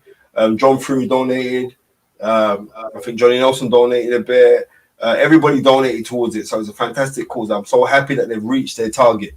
And it meant so much. Like when I rang Lee's mom, I said, "Oh yeah, how much is left?" She showed me how much money they need left. Made one phone call out to the head office of MTK Global, and they sent the money. So, I mean, I'm very, very grateful to you guys at MTK Global. Well, can I just say, because the powers that be try to lock me out the thing, but you can't lock out God. Because I'm back. And I don't know what's been going on, but the last thing I heard was someone chatting about you man can't talk what you want to talk. Don't give that no energy now. We've addressed it. No, I am talking what I want to talk. This is Stamina for Sales YouTube channel controlled by Gary Blake, Spencer Fearon, and yours truly, Tunde Ajayi. But before you go, Miss Ringside, let me personally say to you, when I come into this sport of boxing, everyone told me you're wasting your time. A certain person said to me, we train them and other man just take them. And I was like, all right, cool, say that. And I'm telling you, because of those words, I will have been driven every day since to make something of myself in this sport. And it's the biggest lie in the world to say that you can work hard and not reap the rewards. It's a lie.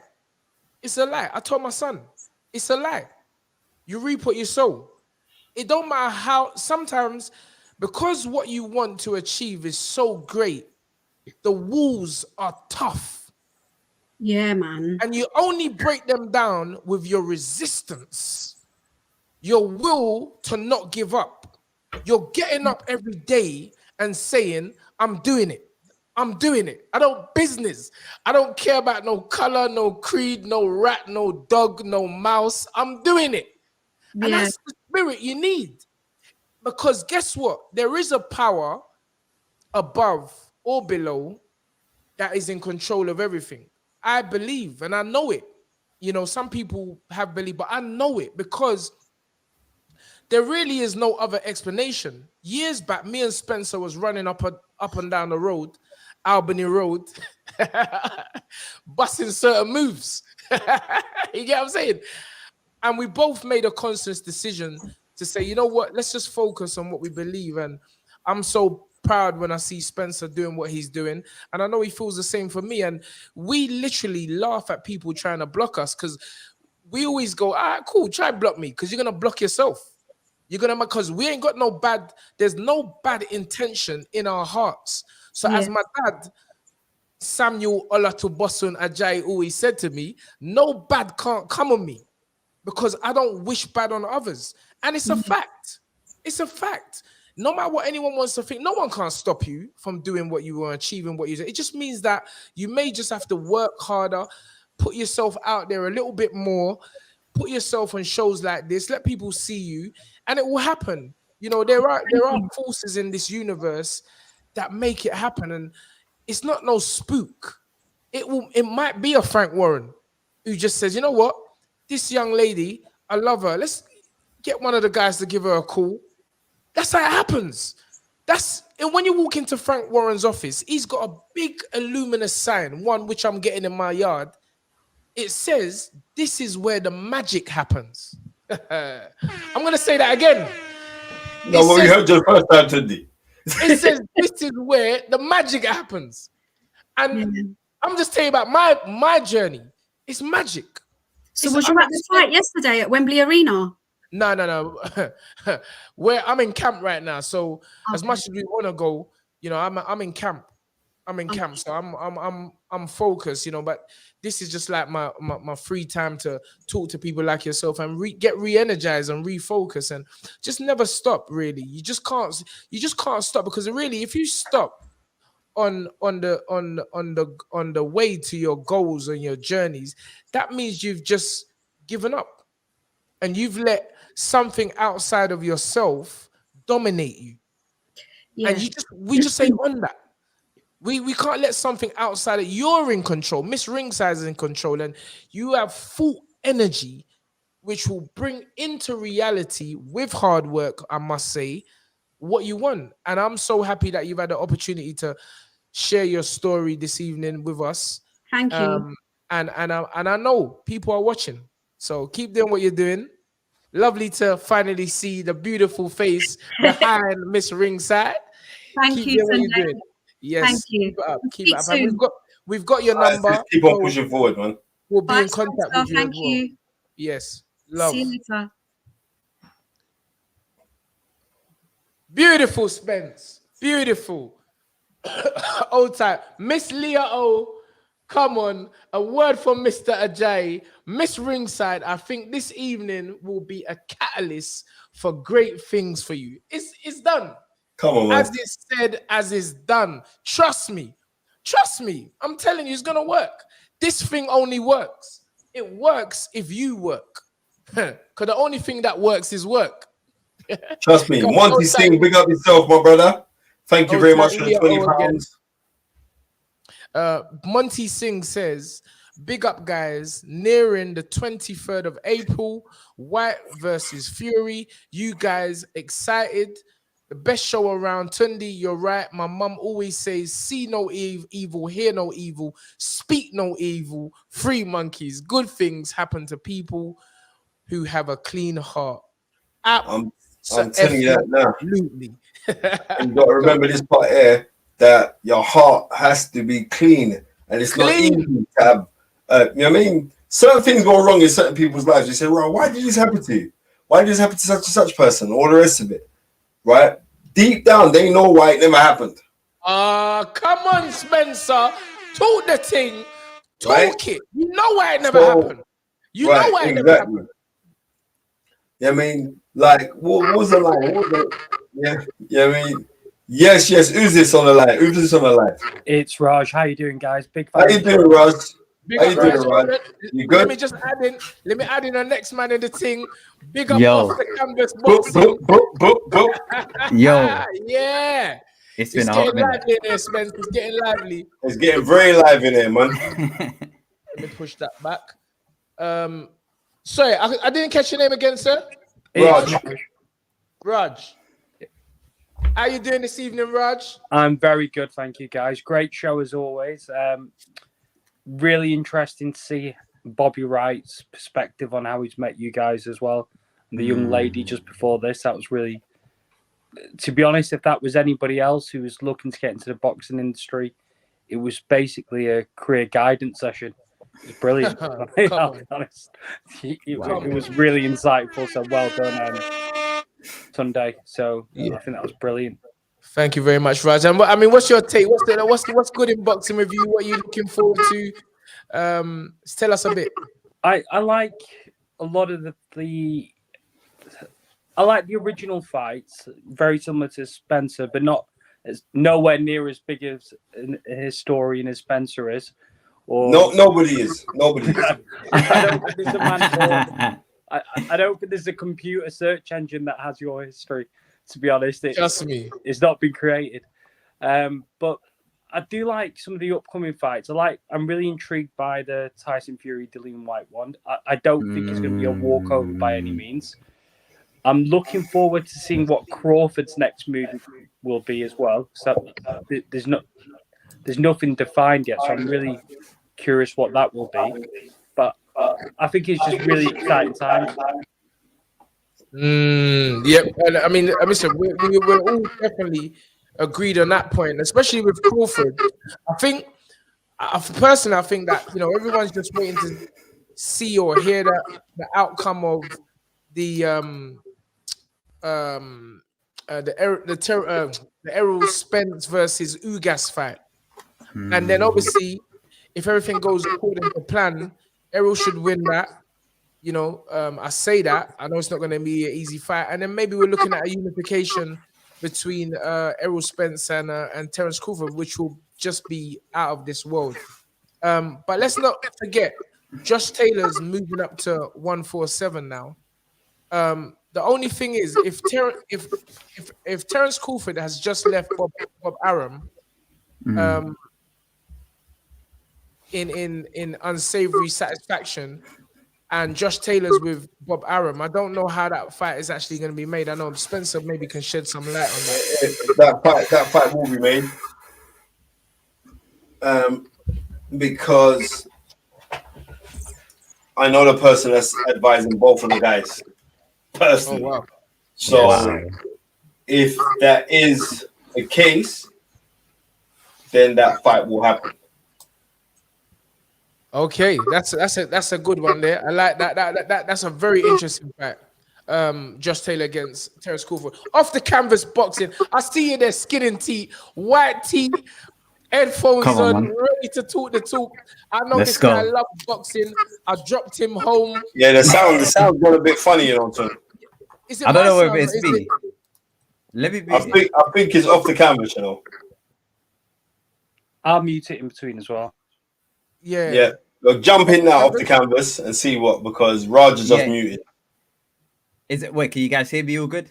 Yeah, I can hear you properly. Yes. Yeah, do you know what's crazy? I was not supposed to be at that event. I actually won tickets for that event. I thought, you know what? Like, once I got there, I was like, hopefully I'll see some familiar faces, Spencer and Tunde, like someone familiar. But to be, bruv, it was one hell of a car journey. I was just sitting there consuming bare information. Yeah, do you know what Miss Ringside was receiving there? I was just consuming bare information. I was like, wow, like this is something you got to pay money for. People got to pay money for this kind of information. But yeah, I'm grateful. But in terms of boxing, I'm excited about what Age is going to do next. That's what I'm excited about. This version of AJ, I'm a bit concerned about. Talk the talk. And why are you concerned, brother? Like, look, for me, what made me a fan of AJ was the whole. Why are you concerned, brother? He's getting into it. Let the man talk, fam. All right, this whole Big Meech, sort of I don't care no more attitude. It's not why I felt I became a fan of AJ. I became a fan of AJ because of the stay hungry, stay humble. He sort of like a beacon of hope for the guys in the ends. He was doing things for like being a role model for the youth. That was the individual that a lot of people became fans of. This Fact. version of AJ clapping back at fans, kind of trying to. The thing about Amir Khan as well that he posted as well, I don't feel as though if a person is sure within themselves that they are the number one heavyweight in the world, or they are comfortable with themselves, they don't need to clap back at every Tom, Dick, and Harry that's saying things like, "Oh, AJ, I think you won't fight Joe Joyce," or AJ, etc., etc., etc. This version, I'm very concerned about. I'm concerned with the training team as well because over. For me, if this was a brand new person, fresh into the camp and has no experience within the camp, I'll sit there and say, let's wait and see how it goes. But unfortunately, Adrian Fernandez has been in the camp since the Ruiz 2 fight, the Pulev fight, and the Usyk fight. 3 of which I can't say AJ put in a 10 out of 10 performance in any of them. Really. Can I ask you a question off the cameras?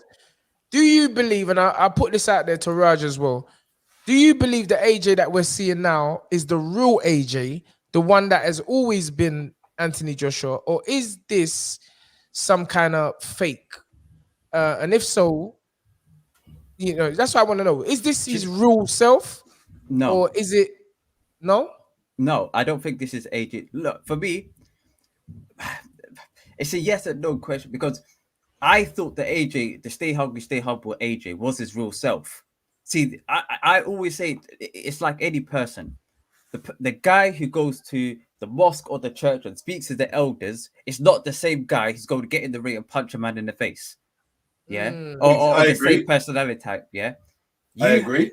One person can have 3 to 4 different sides to them. The person who's in the sparring session, sweating on the corner, getting getting a spit bucket in front of them. It's not the same person that is at home with their kids and their wife.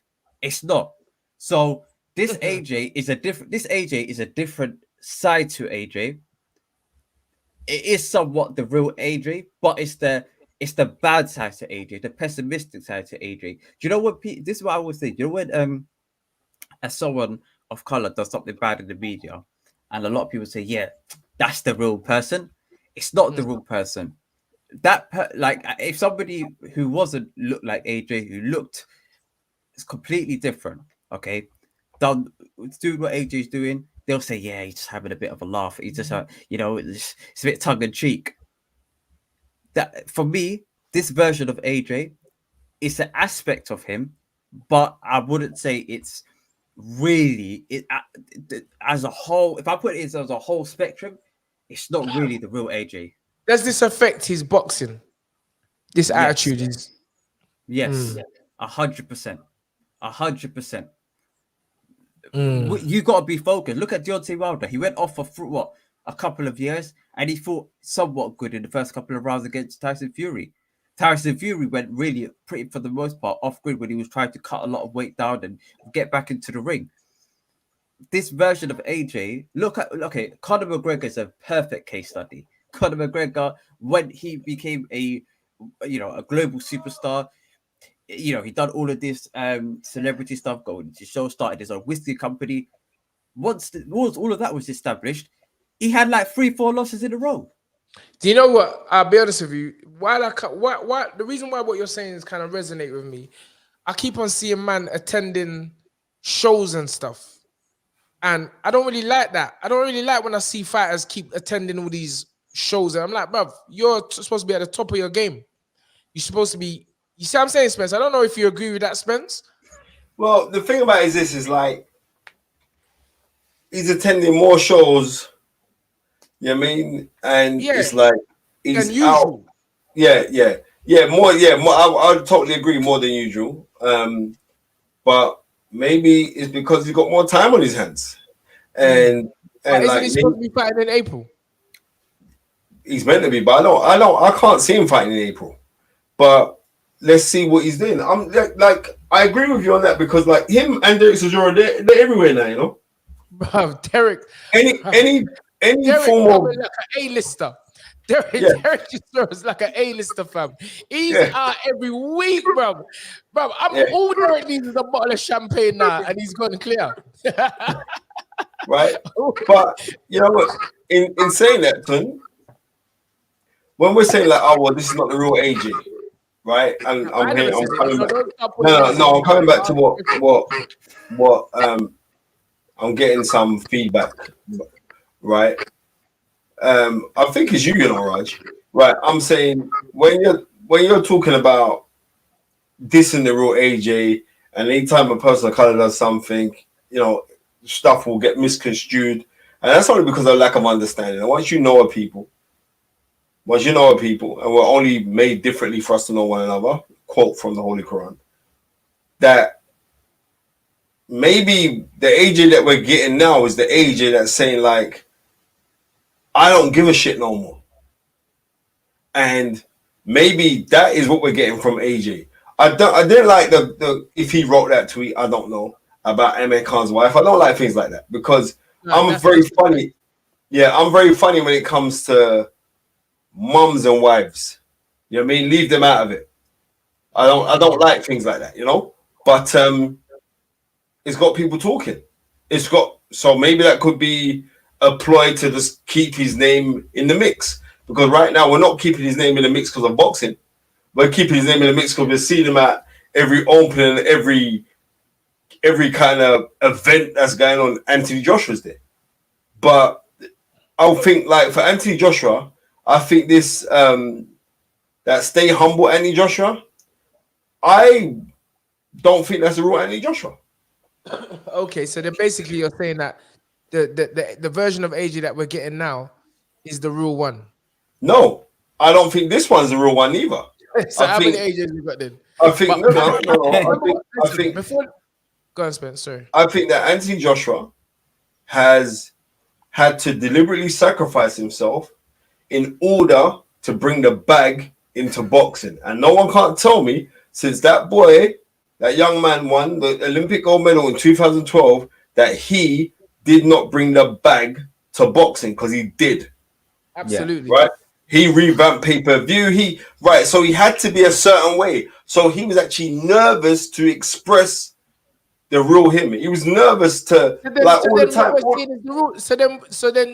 think we're seeing what I'm saying is I think we're seeing a realer Andy Joshua, but I think now he's trying to think, right, I don't want people thinking that I was Uncle Tom in it. I don't want people thinking that I'm like this robot. I don't want people think that I've been molded to be like a Frank Bruno.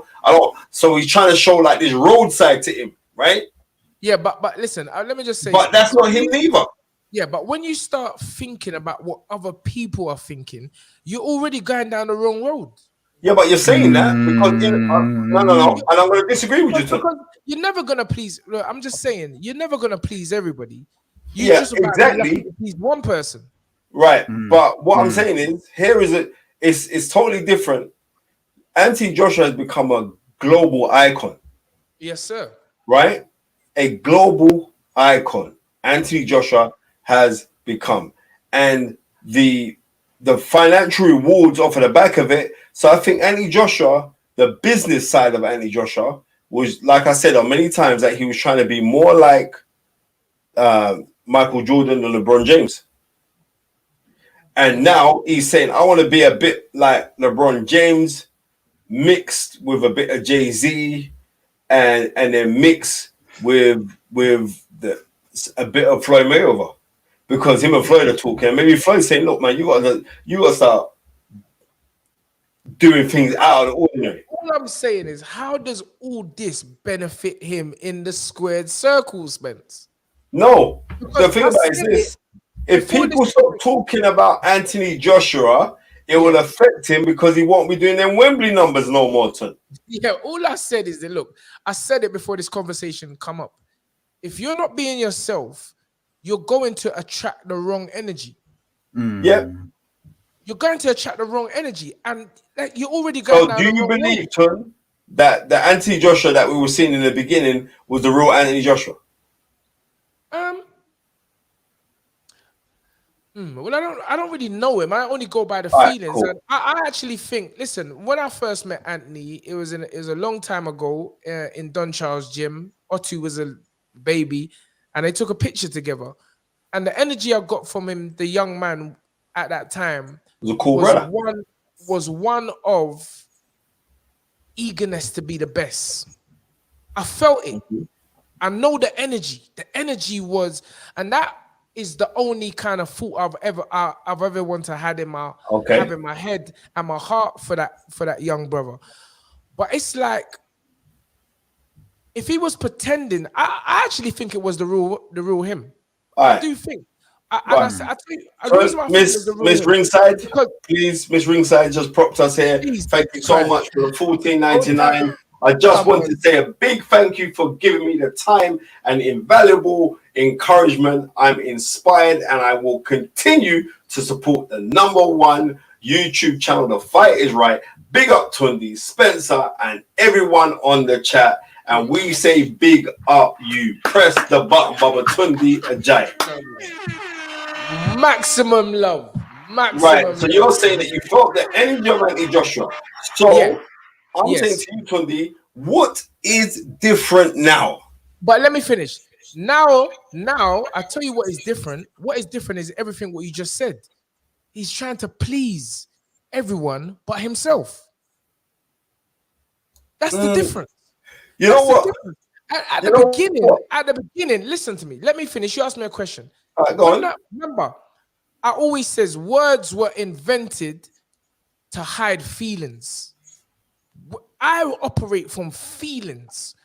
The words, I'm not really clocking what comes out of man's face. That's why I talk the way I talk. Because I know how I feel and I know what's in my heart. And that's how I gauge people. I've always been like this, Spence. So when I'm telling you, I get the energy I gauged from Anthony Joshua years ago was a very humble, competitive, winning, a person that had drive. You know when you come in the gym and you see a man lick the bag? You know they're not even licking it proper with proper technique, but he just licked the bag with a little 3, 4, 5 punch. That's what Anthony was doing. And I remember saying to myself, yeah, you see this one here? There's something about this brother. He ain't won no gold medal or nothing like that time, you know. But that's the instant energy I felt from him. And he was humble.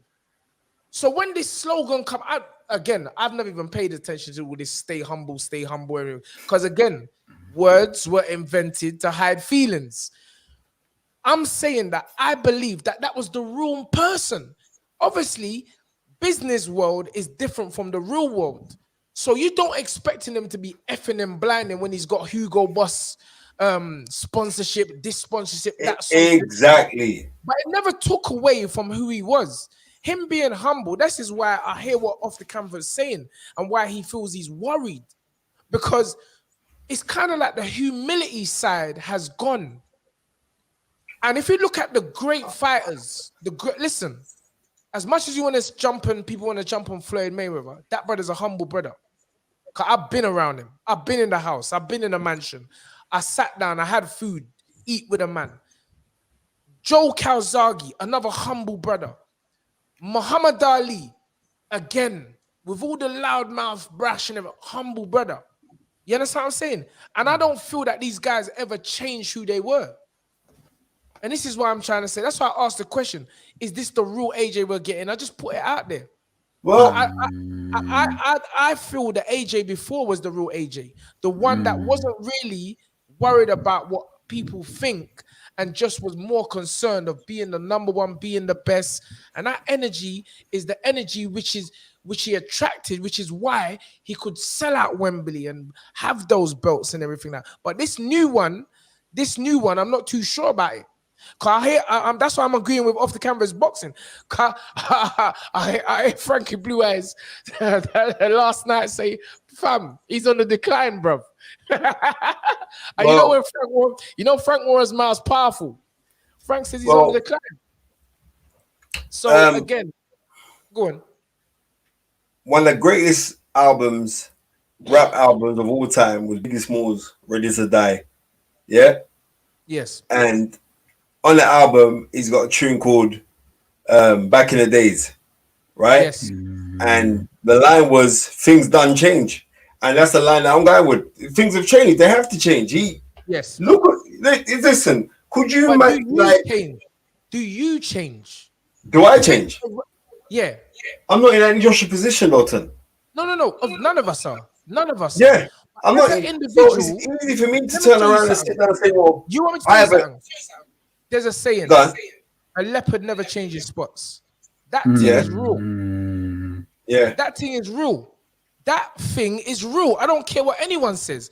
Right. You know, man from primary school, and even in primary school, you say that brother's a madman. As he grow up, he shows his true colors. He's a madman.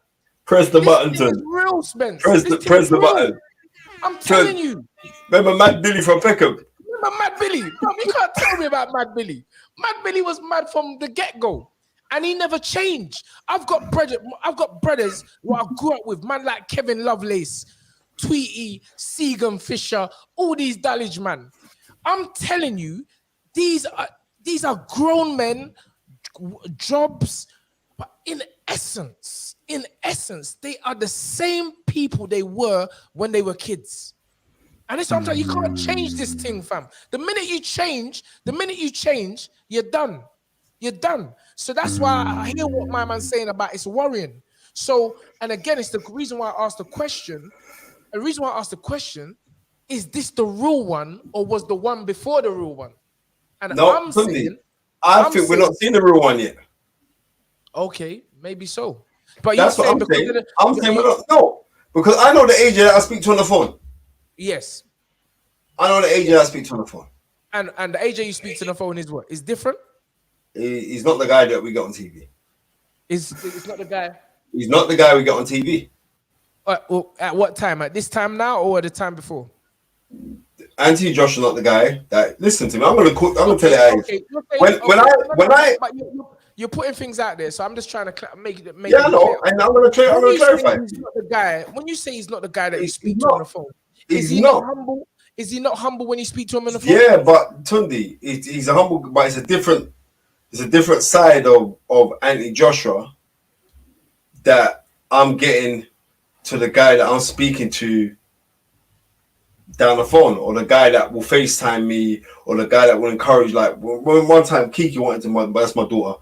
My daughter wanted to stop doing athletics, and Anthony Joshua was on the phone for her for about an hour on a FaceTime. So that is a humble brother. No, but you're not listening to me. It's not the guy that you get on television, though, Ton. Okay, so but what I'm trying to say in essence, in slightly, but what I'm trying to say to you is like, because he's got all of this media attention, because he's been propelled to be this media darling and all the rest of it, and he's got massive sponsorships, he can't talk the things that he wants to speak just in case he damages those kind of things. So he's been very, that's the smart, that's what that is, right? That's to me, that's not even smart. I don't even see that as being, I think that's just, it's intelligent. Like, why would you talk yes, I agree. But I'm saying to you, is that Tunde, is that the real Anthony Joshua? And I'm saying to you, Tunde, it's not the real Anthony Joshua. If you speak to Anthony Joshua, what I'm trying to say to you, Tunde, and listen, let me talk. What I'm saying to you is, Anthony Joshua is way nicer than the guy, the Anthony Joshua Mark 1. He's way nicer than that, Tunde. Well, I mean, how nice do you expect him to be? Like, no, but I'm saying he's nicer. He's nicer than the guy that you get. How are we saying like, oh, well, his media done? Anthony Joshua is actually nicer than the person that you get. Listen, I don't know how much nicer you can get than someone saying "stay humble" and being. That don't mean nothing. They say stay humble. Anyone can say stay humble. No, listen, I'm being. It's your actions. No, listen, but his actions were great. His actions have always been great. That's the point I'm making. He's always been a person that is an example, a person that young people can look up to, a person that really put boxing back on the map in this country. He's always been that person. So I don't expect him to come and kiss everyone's feet in the media. No, he's obviously going to be different to people, family people, when he's speaking to them on the phone. But what I'm trying to say is, do you think that Anthony Joshua would want to lick down Jamel Miller when Jamel Miller insulted his mom? Say that again? Do you think don't you think that Anti-Joshua wanted to lick down Jamal Miller when Jamal Miller insulted his mother?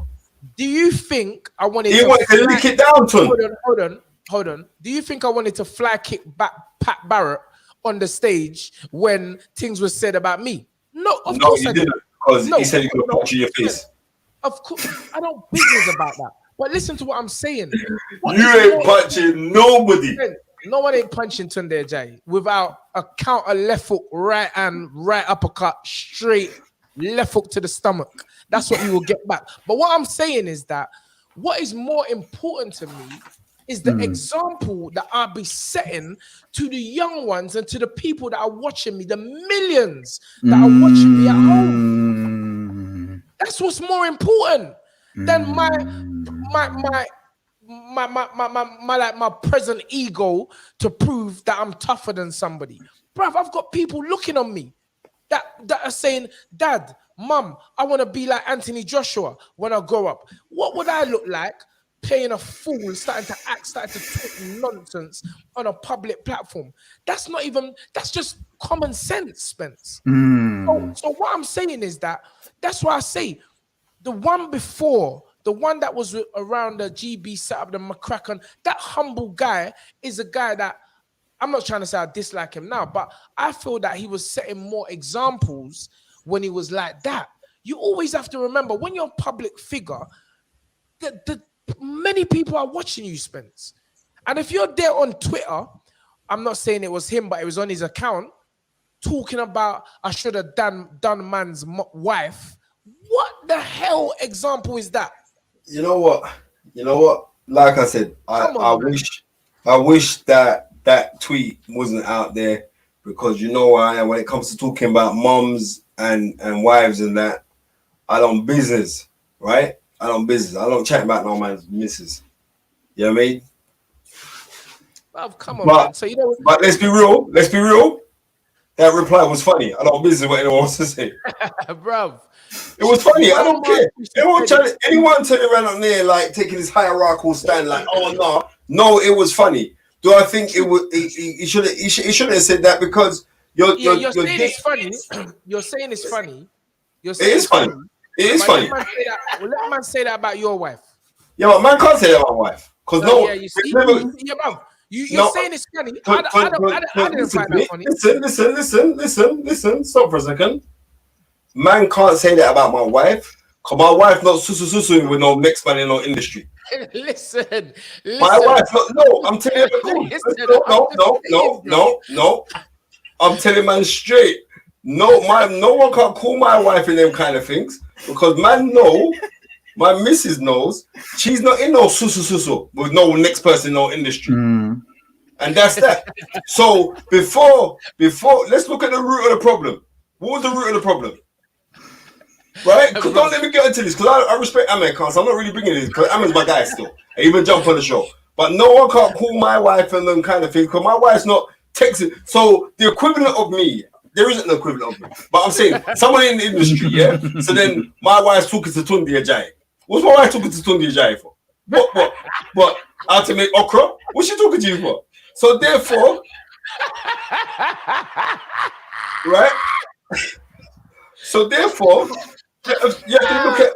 Don't just try to blame my man, because allegedly, remember this. No, I'm not deep in this now, because it was Amir Khan. Amir Khan. Remember, Amir Khan chose to go to a public platform and tweet out the thing about age and his missing out. You can have a. That's what about his missus. That's what he chose to do, you know, right? In a frenzy. So don't blame Anthony Joshua now when he's thinking, right, I never said nothing on this thing. Furthermore, you know what? Right? Your brethren country said something. No, you know it's the truth though. You mean no. Bro, you can't listen to me. Spence. No. Country said it. No. Some country saying stop this. You have to stop it.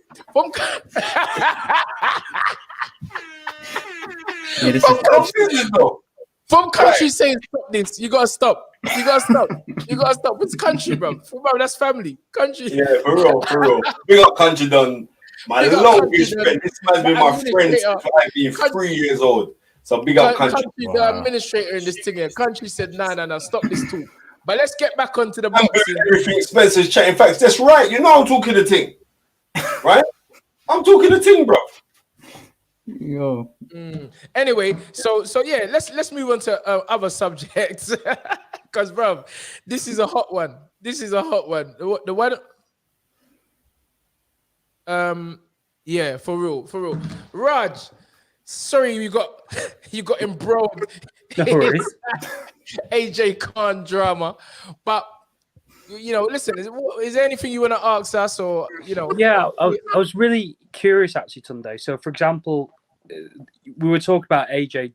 I won't delve into the Amir Khan wife thing again, but what I wanted to ask was, obviously he's gone around America and he's observed camps, and he's obviously seen. You guys have referenced them many a times, the ones that he's seen, and you've said you'd see X, Y, and Z if you went there. Obviously, you've gone out personally to Floyd's camp. So what would you have taken from Floyd's camp that now works in AY's camp? I'm sure there's something that you would have based around it.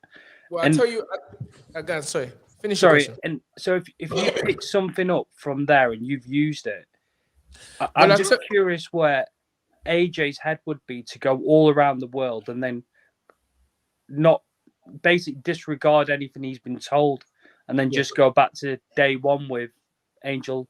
Really, that's what I was curious about. That's a great question. I mean, I'll be honest with you.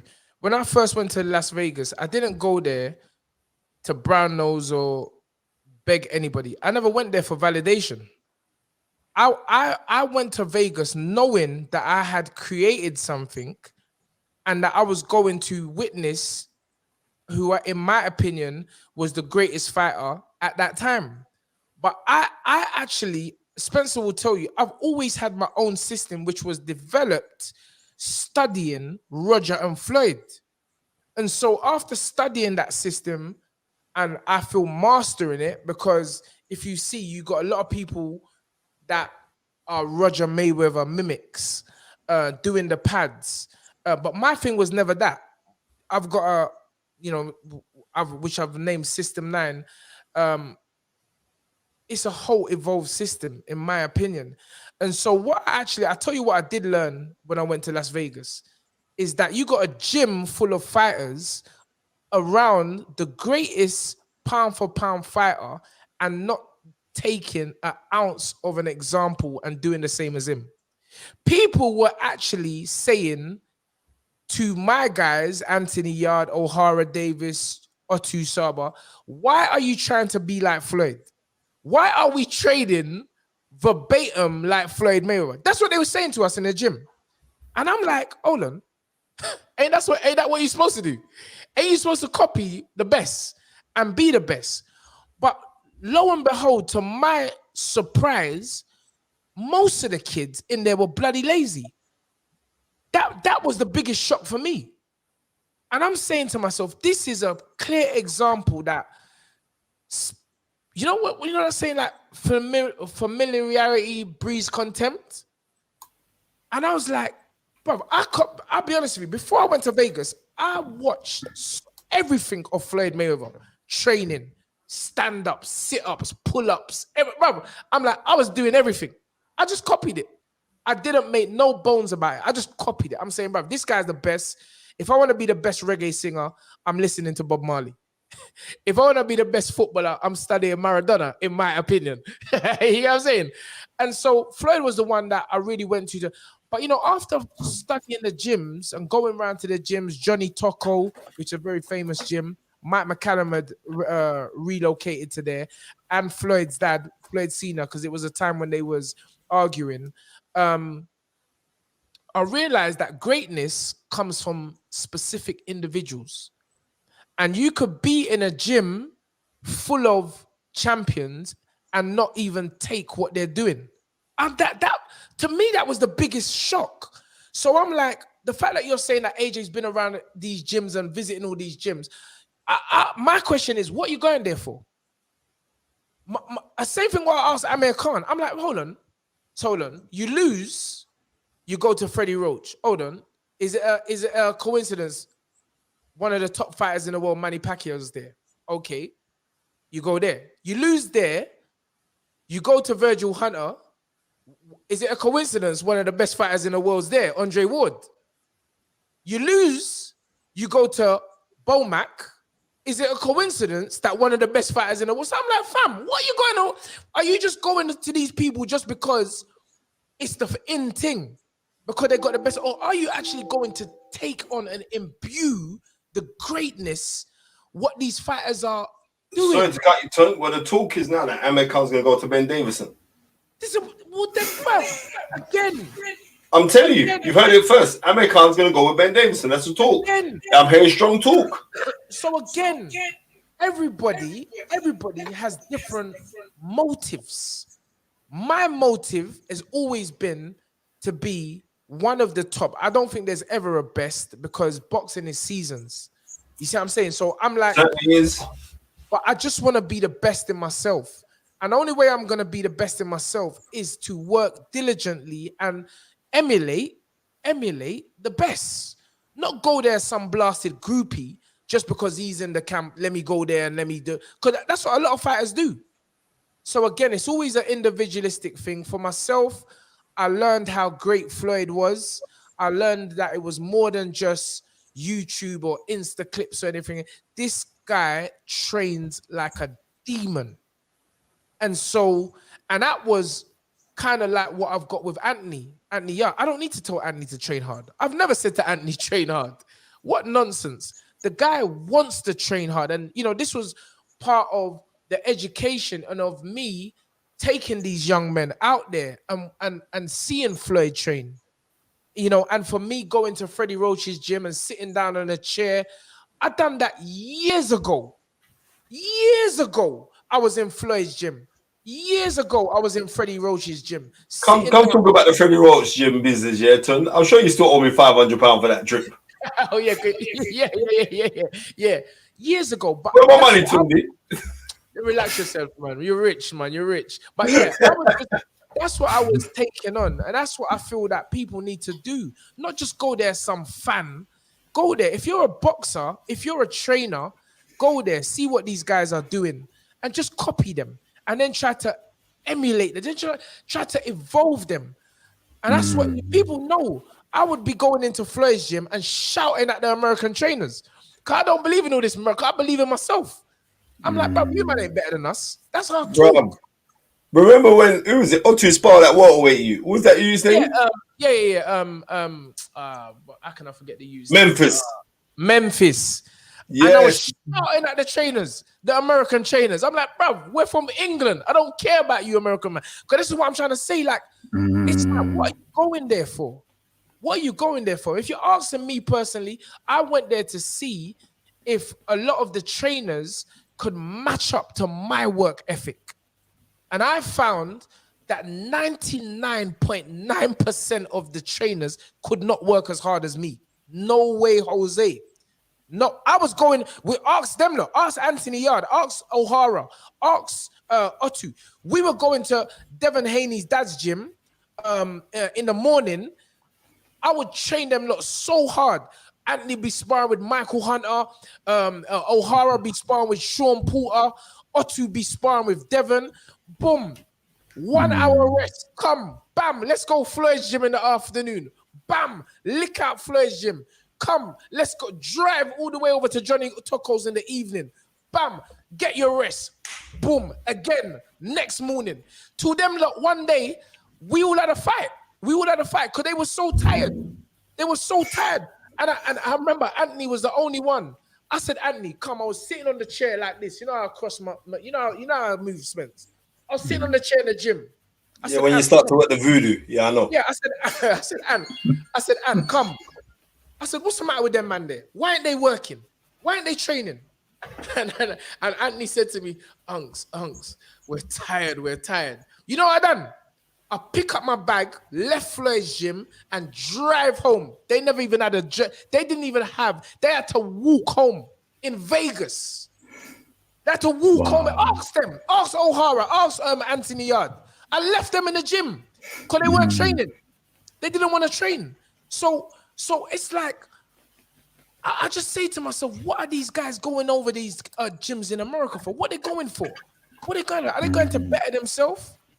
Yeah, you damn right. I was fed up. I was so angry, bro. I was so angry. I just left them in the gym. I took the rental and drove back to the hotel.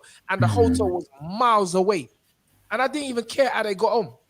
Yeah, bro, social services probably would have locked me up if they knew what was going on. But that's who I am. That's the kind of person. And that's how much I want it for myself and how much I want it for these guys. And I feel that, you know, if you're ahead of anything, you're supposed to set an example. And, you know, sometimes if you look at people like Manny Pacquiao and Floyd Mayweather, they have utmost respect for their trainers. And I think that's the way forward for fighters and trainers. Just respect the game, respect the sport of boxing. You know, if you don't cheat boxing, I don't believe boxing will cheat you. Never. Yeah. Sorry to elongate and long out the thing, but that's how we're moving. Thanks again. Cameras boxing anymore? Like, I'm just sitting there listening. I'm like, yo, like, I'm just consuming all this knowledge, and I'm so grateful. And with regards to, I think, it was a point before with regards to what you're talking about, AJ listening to a lot of people. I believe that to be so true. And do you know what it is? I think the foundation wasn't set properly. And so when he got to a position where he lost, the whole thing just crumbled down. When the foundation of the house isn't built correctly, everything would just start tumbling down. With regards to listening to other people, he changed his whole style, what got him to what become a unified world champion at that period of time was that aggression, that style. And if you listen to too many people, it would change what you're going to do and kind of digress your talents to and you start turning into somebody that you're really not. So just wanted to mention that point as well. But apart from that, it's been a great show. Off the canvas, sorry to let me just say this. Yes. Anthony Joshua changed the night that he fought Klitschko. So it was that April 2018, right? Yes. 2017. 17. He fights in 2016, fights Dylan White December 2015. Yeah, you're right. That's when Anthony Joshua changed. Right? Because their man was trying to say, listen, we want to get longevity out of you, and you can't have these crash bang wallops. So we have witnessed somebody from Anthony Joshua hasn't come. Thank you very much, country. Anthony Joshua hasn't come from like a Tyson Fury who grew up in the game. You know what I mean? Your dad was a boxer, your granddad, your great granddad, you're the king of the gypsy. You ain't come from that. Bro, you're this new age thing where you've come to this thing. You thought, you know what? I want to do this because my cousin's doing it. And I'm getting success from it. And that's that. So certain fundamentals. Is that a blessing? It's a blessing because he's pulled it off. Yeah. There's enough next man that tried to do what he's done. And they've either come second best or third best. They've come fifth best. Right? Well, can I just say he's a blessed human being, Tunde. Yeah, can I just say, remember, everything that I say, I'm talking for myself about, when I'm talking about AJ, I'm always looking up. Yeah. I don't know what it's like to be in this young man's shoes.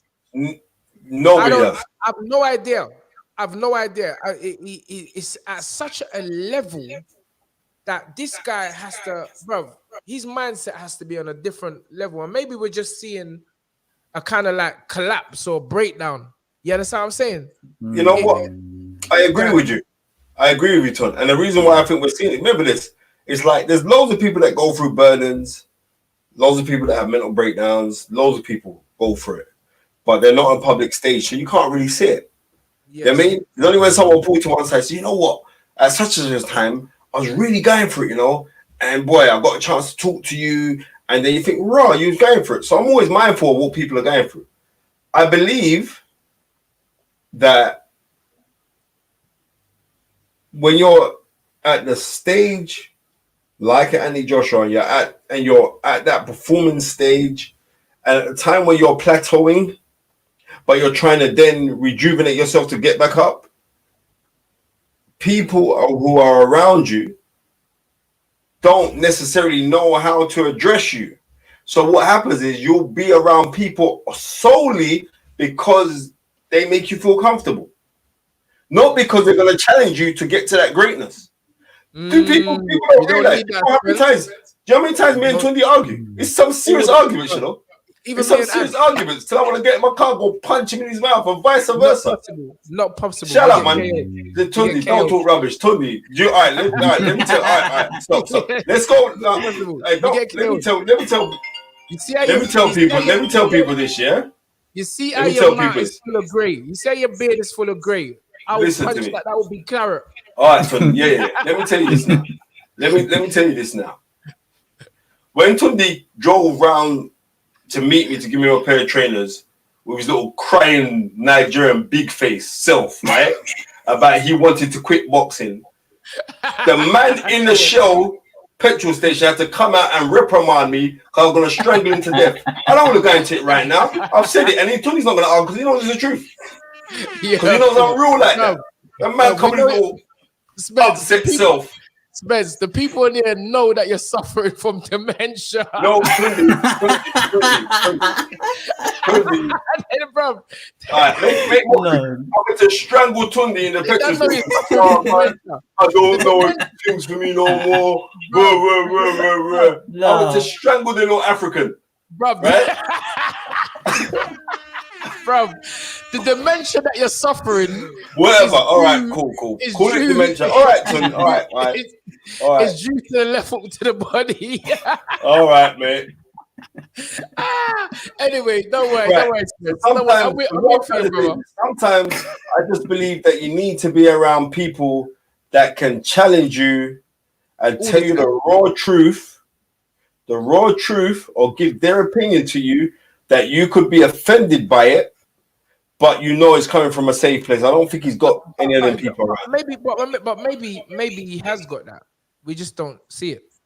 No, he hasn't. Because I heard from a very good source. I don't chat with him, but I heard that someone must have written some dossier about what you should have done in a fight. A man that was working with him, and that man is no longer working with him. That's nonsense. Right? No, it's true. That's nonsense. All right. No, it's not. It's the truth.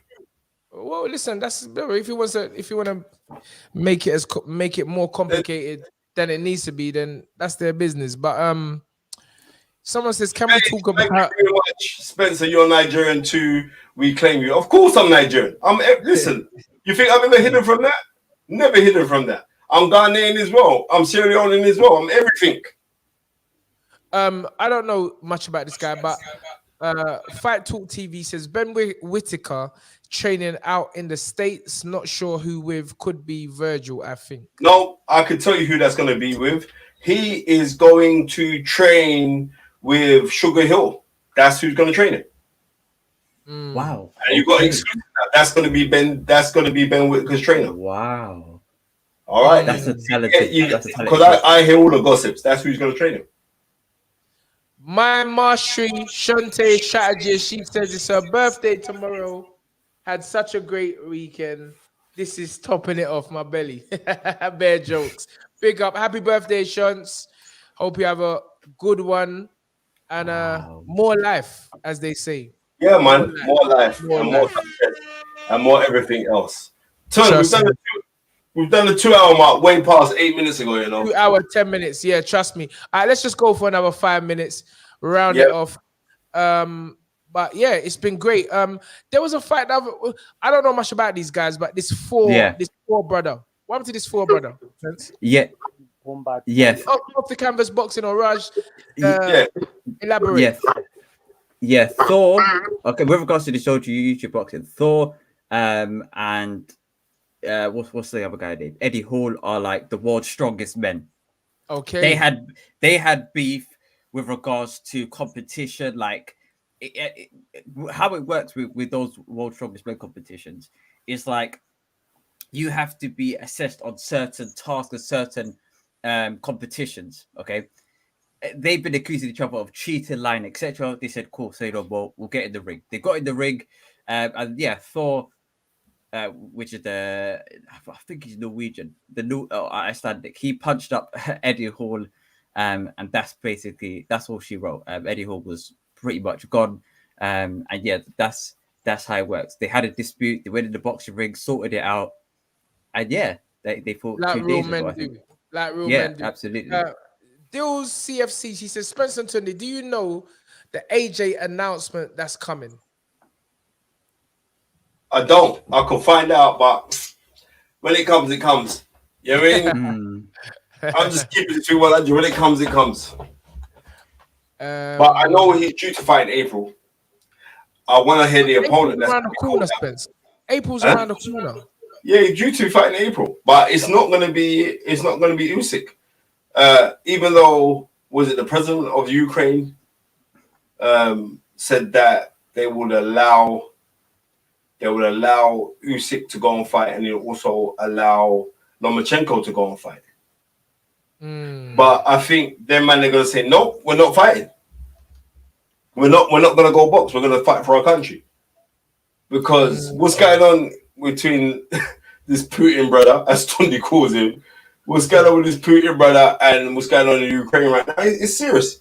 And one thing you got to give them, man, them man are not just patriotic with words. They're patriotic with action. There's a difference. You know what I mean? I hear when Tyson Fury said, like he'll fight for his country and all the rest of it, and that's what I'm meant to do. But I want to know, like, if that man put a gun in your head, are you really gonna go and fight? Because man try and give me that come fight for the country. I'm telling you, my back's hurting me, bro.